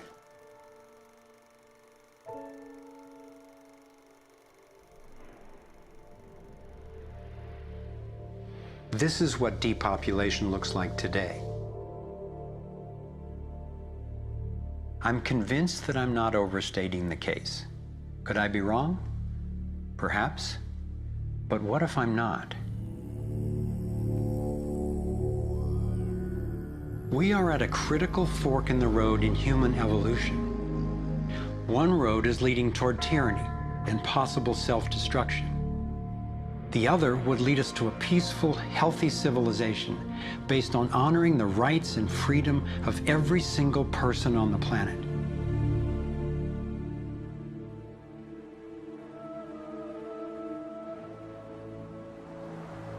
To set off in this new direction, it's up to you and me to clear that road.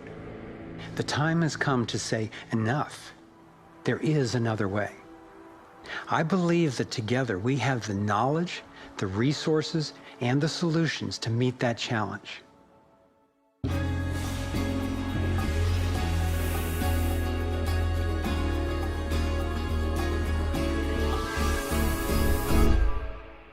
I see this process as nothing less than a struggle for the soul of humanity. It begins with a shift in worldview, answering the question, who are we really? What is human nature? Are we humans what the elite would have us believe? Stupid, greedy creatures who, if left to our own devices, would devolve into violence and chaos, and so for our own good must be ruled over by a self-appointed elite? Or are we naturally caring and creative?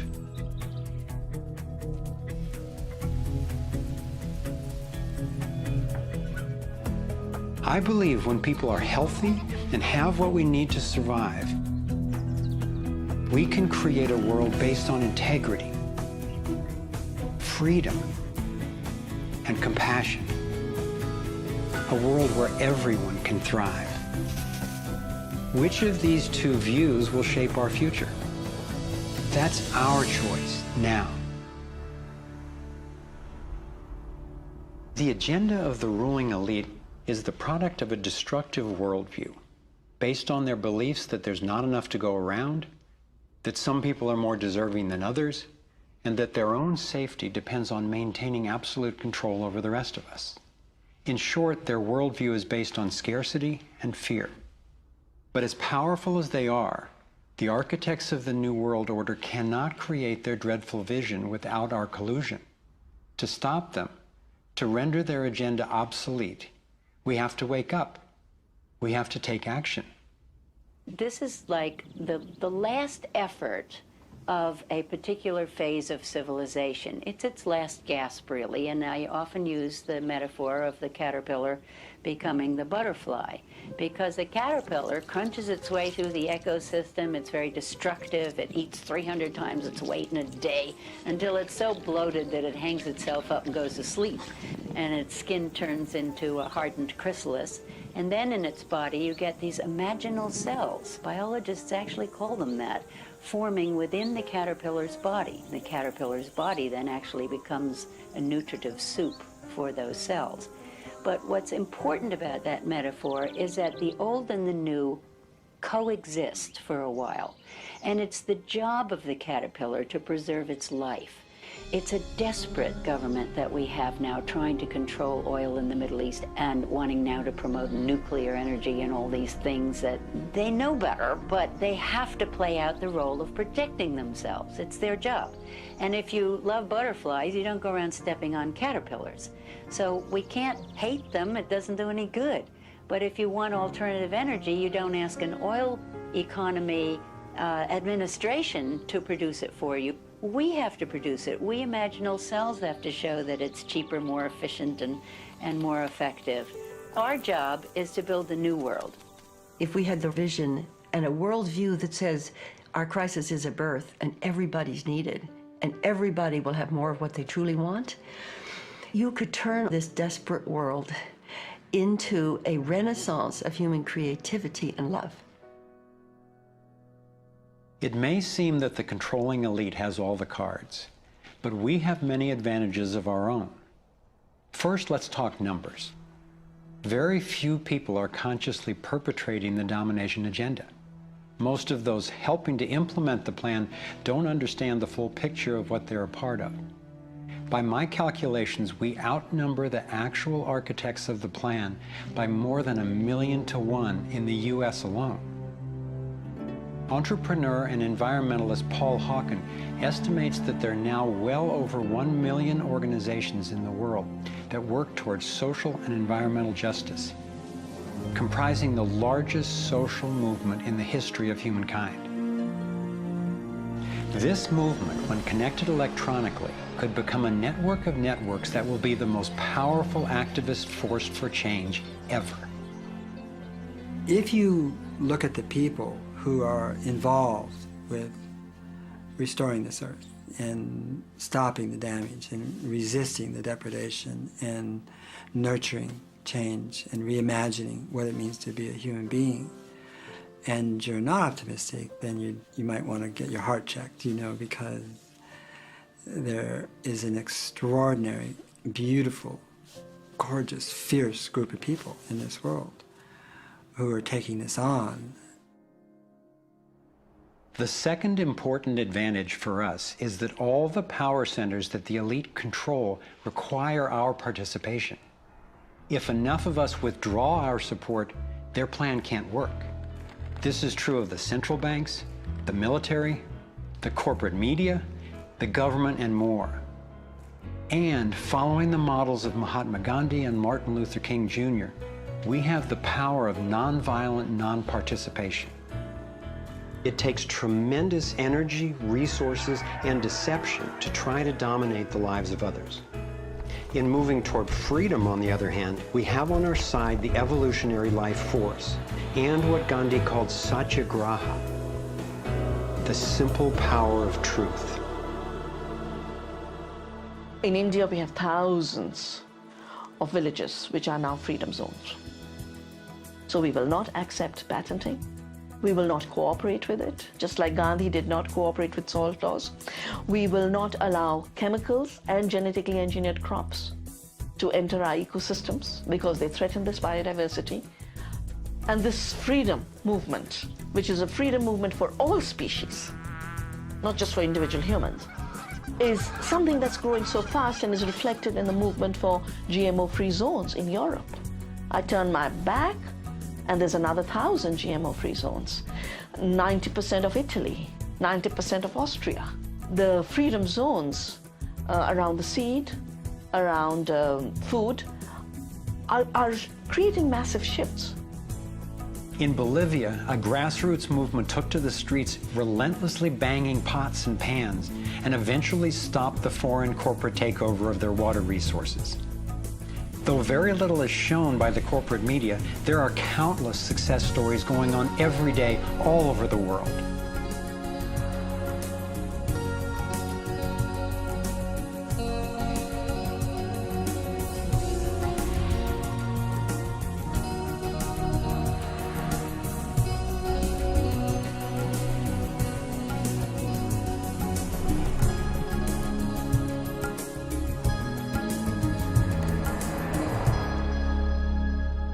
I wasn't willing to make this film until I knew there were responses that are a match for the crisis.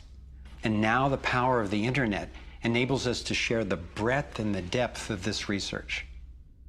We've spent years creating a vast website, thrivemovement.com, that brings it all together and makes the information and what we can do about it accessible to everyone. Here you have your very own navigator module to go deeper into the main subjects covered in the film: code, problem, and solutions. You can study strategies and tactics and connect with others to take high-leverage actions. Every fact stated in this film has been independently verified, and the reference is on our website. This sector navigator facilitates whole systems thinking that recognizes that actions in one area impact all the others. The center of the sector navigator is worldview, because it determines how we experience everything that happens within and around us. In every sector, you'll find critical issues, resources, group strategies, and individual actions to peacefully and productively affect real change. Our resource tree will link you to the people, organizations, and media that we most recommend to help you get more fully educated and engaged. I was encouraged to find that there are a minimum number of actions which, working together, can tip the scales. It's not endless. Once we see the big picture, we'll look at what each of us can do to help accomplish it. Let's take a look at the strategic antidotes to their economic domination. We need to stop any more bailouts of banks or corporations, dismantle the Federal Reserve, withdraw taxpayer support from central banking agencies such as the IMF and World Bank, allow development of alternative currencies and independent banks, and refuse international taxes. My main emphasis is on solutions in the U.S., because that's what I know best. But just as the predicament is global, so are the principles on which the solution strategies are based. Here are some tactical actions that we can take as individuals that don't take much time or money to make a real difference right now. Get informed, speak up, and connect with others. Bank locally. When we move our money out of the big centralized banks and into locally owned banks and credit unions, we defund the problem and fund the solution all in one move. Buy and invest responsibly. Every dollar you spend sends a message. Join the movement to audit and end the Federal Reserve. It's robbing us. Join a coalition to keep the internet fair and open. Don't let anybody take control over it. Support independent media. Get your information from diverse sources and think about who's funding the news you get. Support organic, non-GMO farming. Join movements to bring about honest elections, including traceable paper ballots and campaign finance reform. Congress can only be accountable to us when corporations stop funding them. Advocate for renewable and new energy technology. Bring the conversation about free energy out into the open. It will transform the power dynamic on this planet faster than anything in recorded history. Sign up for critical mass actions. It's a strategy to leverage our power by waiting until a huge number of us agree to participate before taking an action. Imagine 1 million of us acting in unison. Then again, imagine even more.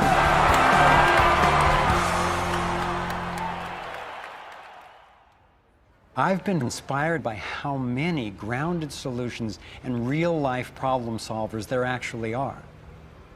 Akila Sherrills is one person whose work especially touched me.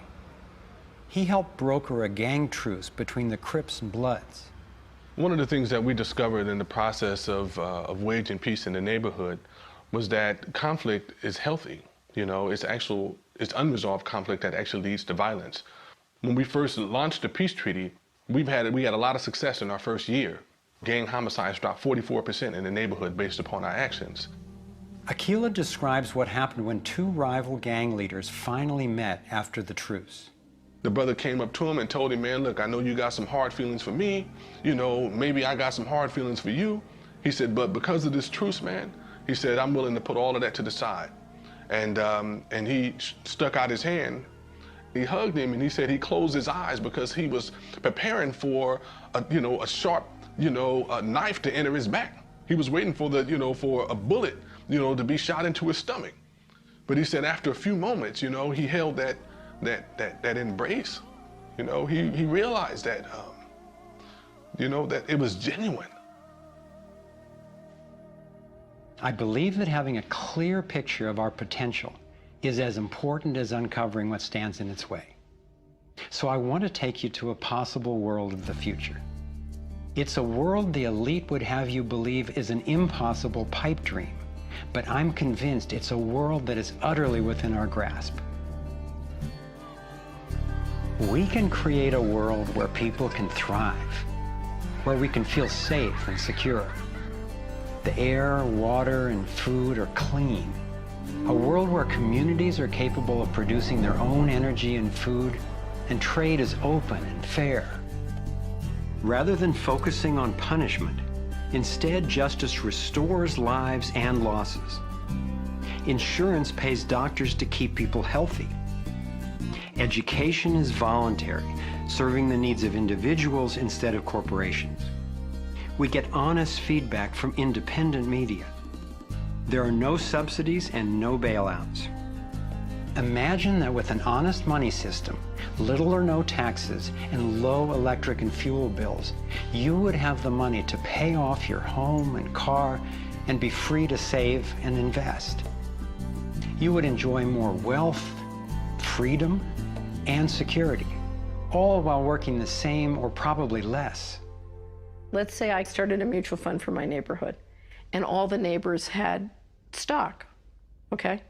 And so they healed the environment and their stock went up in value. So instead of getting drained financially, they're making money. They're making money from things that make their kids safer and prevent the planet from dying. So you kind of have your cake and eat it too. Instead of working all week to make money and then coming home and trying to save the planet on the weekends, you can spend Monday through Friday making money saving the planet and then, go to the beach. This vision of a thriving world is based on what could be called the liberty perspective. There is a simple principle that underlies this approach: non-violation. Nobody gets to violate you or your property, and you don't get to violate anyone else, except in genuine self-defense. This is the one rule I've found that every single person agrees with, at least for themselves.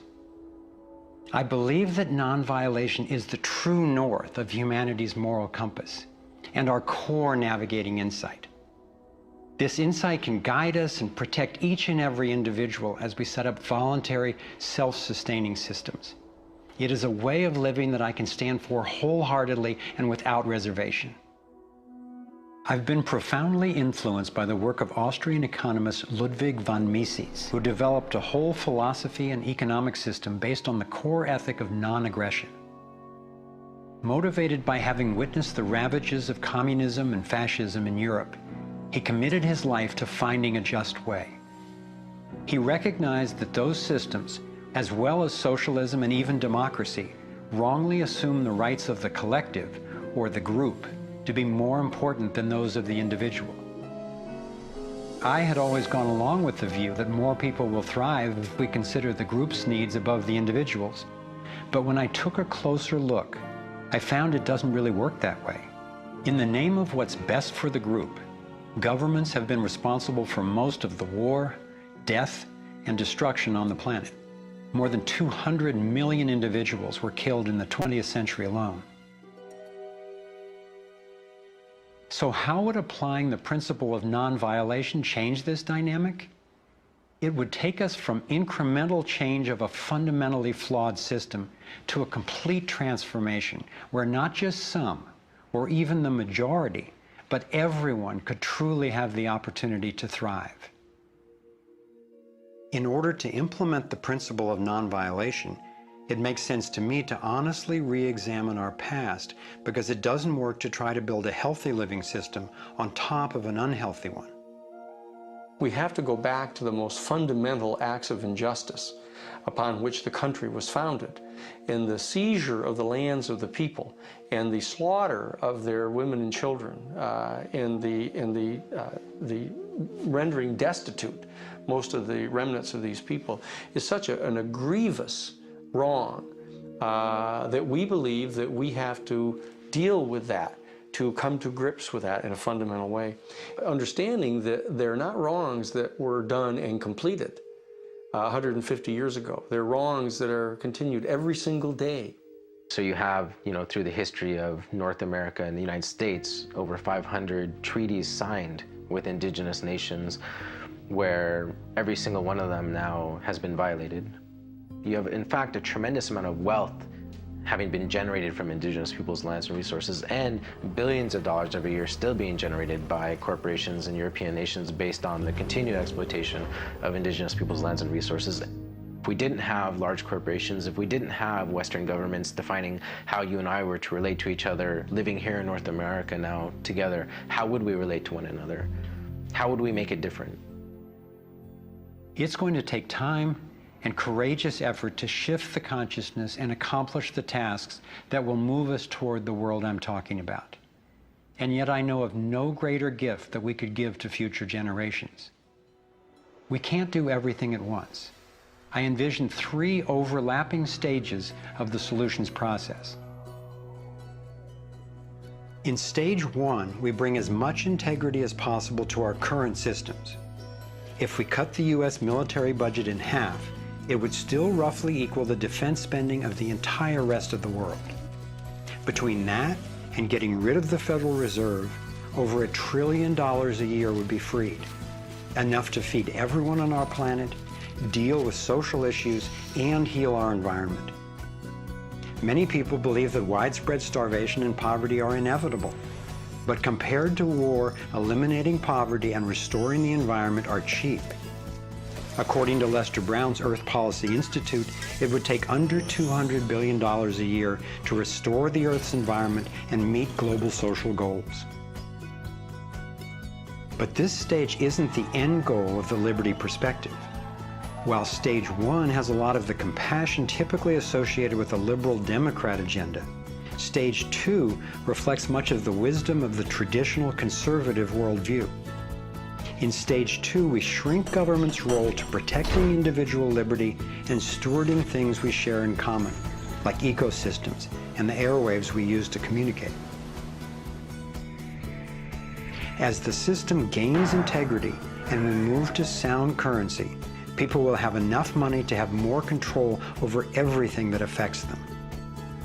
Stage 3 grows out of the increasing freedom that people gain in stages 1 and 2, as they have more money and more time. There is no involuntary tax and therefore no involuntary governance. There's no monopoly on force. There are rules, but no rulers. Rigorously protecting individual rights turns out to be key for honoring our interdependence. We can be distinct and unified at the same time. As utopian as this can sound at first, I've been thrilled to see how much practical thinking has been done to deal with tough issues like healthcare, crime, and education. These 3 stages validate the best of both the liberal and conservative perspectives that have divided us for so long, and then reconcile them at a new level, around non-violation, a core ethic we all share.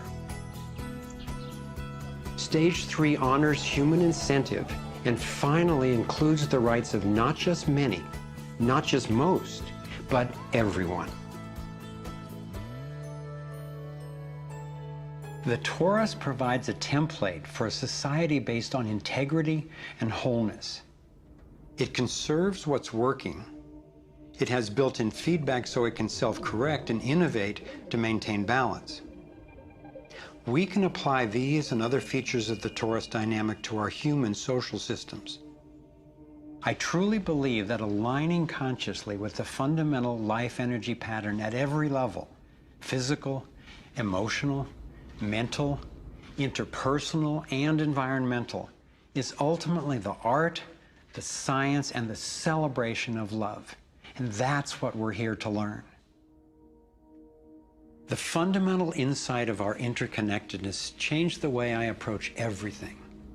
In my own life, I found a practical expression of this philosophy in the modern, nonviolent martial art of Aikido. It offers powerful guidance on how to respond effectively and non-aggressively to the global domination agenda. Morihei Ueshiba, its founder, taught that to practice Aikido, one must mimic the movements of atoms and galaxies. Just as free energy technology blends with the toroidal pattern to access unlimited power, Aikido, the way of harmony, blends with the energy of an attacker, redirecting it to peaceful resolution.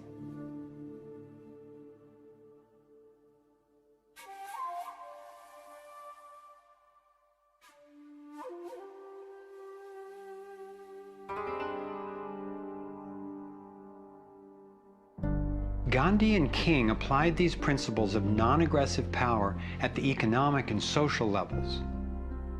If we respond with violence to the domination agenda, other than in self-defense, it would only continue the old us versus them paradigm and provide an excuse for even more police state measures.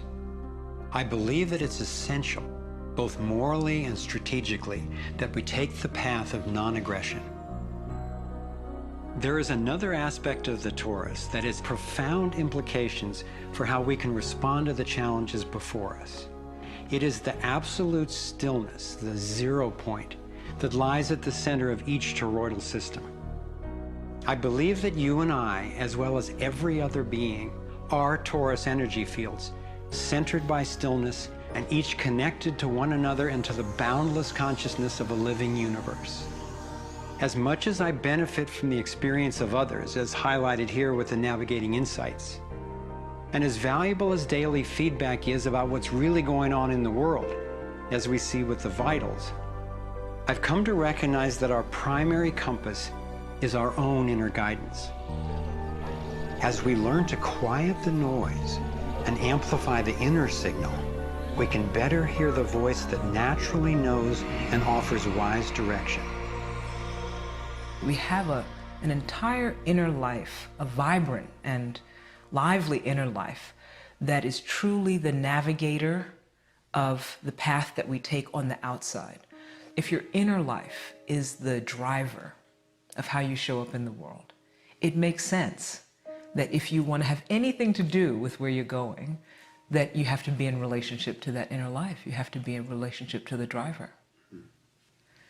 As we develop increased relationship to who's in the driver's seat, what happens is that there is a synergy. It's a symbiotic relationship that our inner lives are actually able to be more in tandem with where we're choosing to go, and we're able to get there.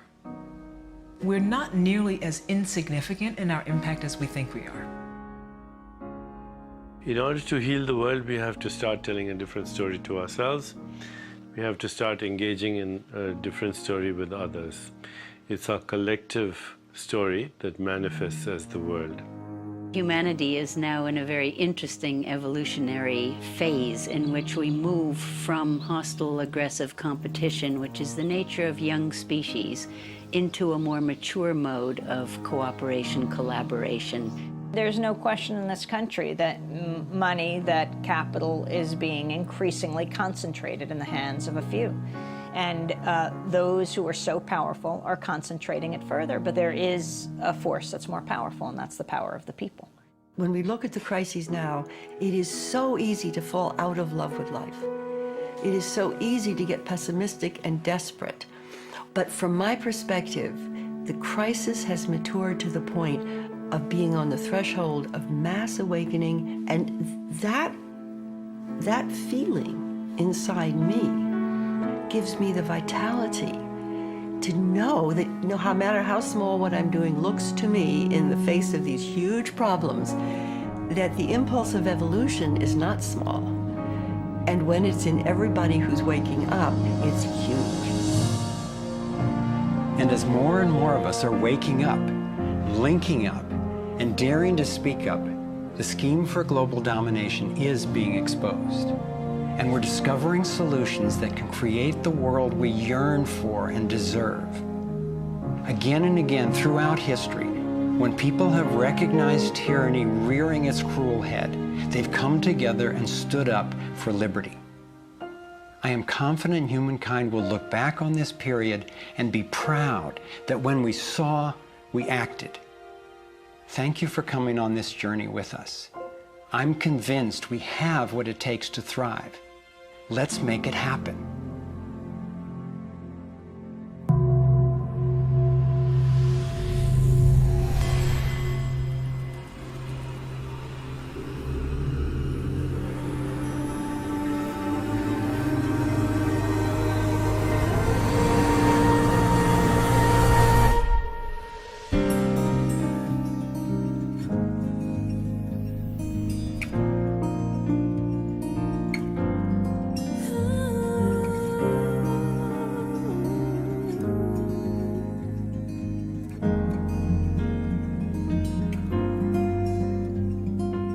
Cycles repeating, the earth is speaking, saying time has come to wake up from this nightmare of life.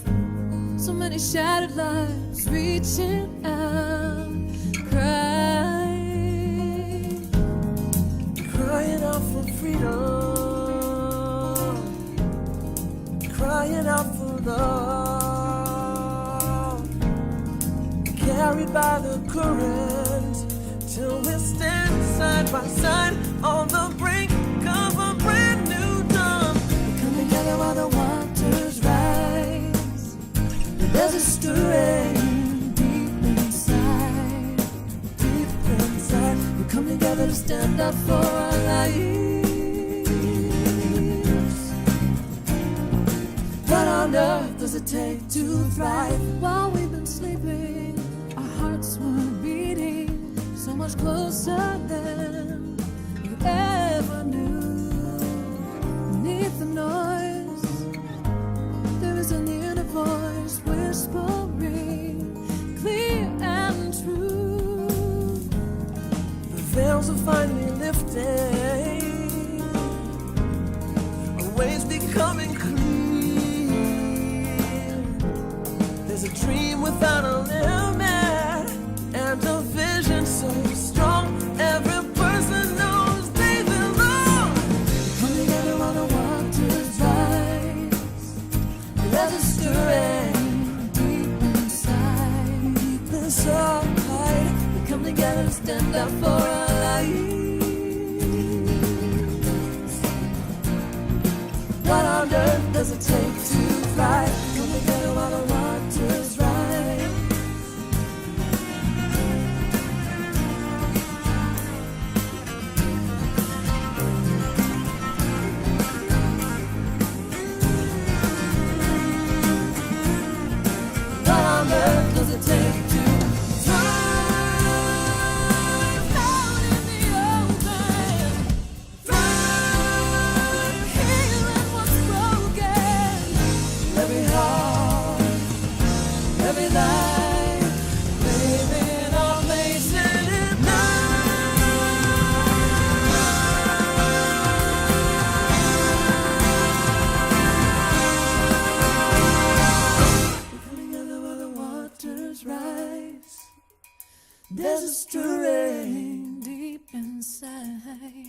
deep inside, come together to stand up for our lives.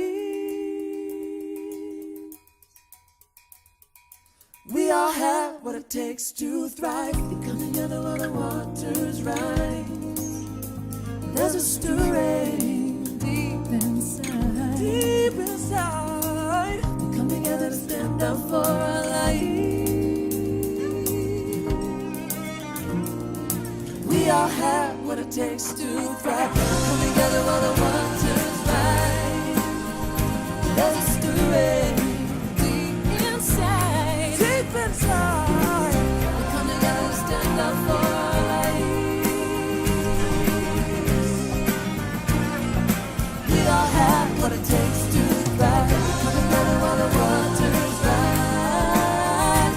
There's a stirring deep inside. Deep inside. We come together to stand up for our lives. We all have what it takes to thrive.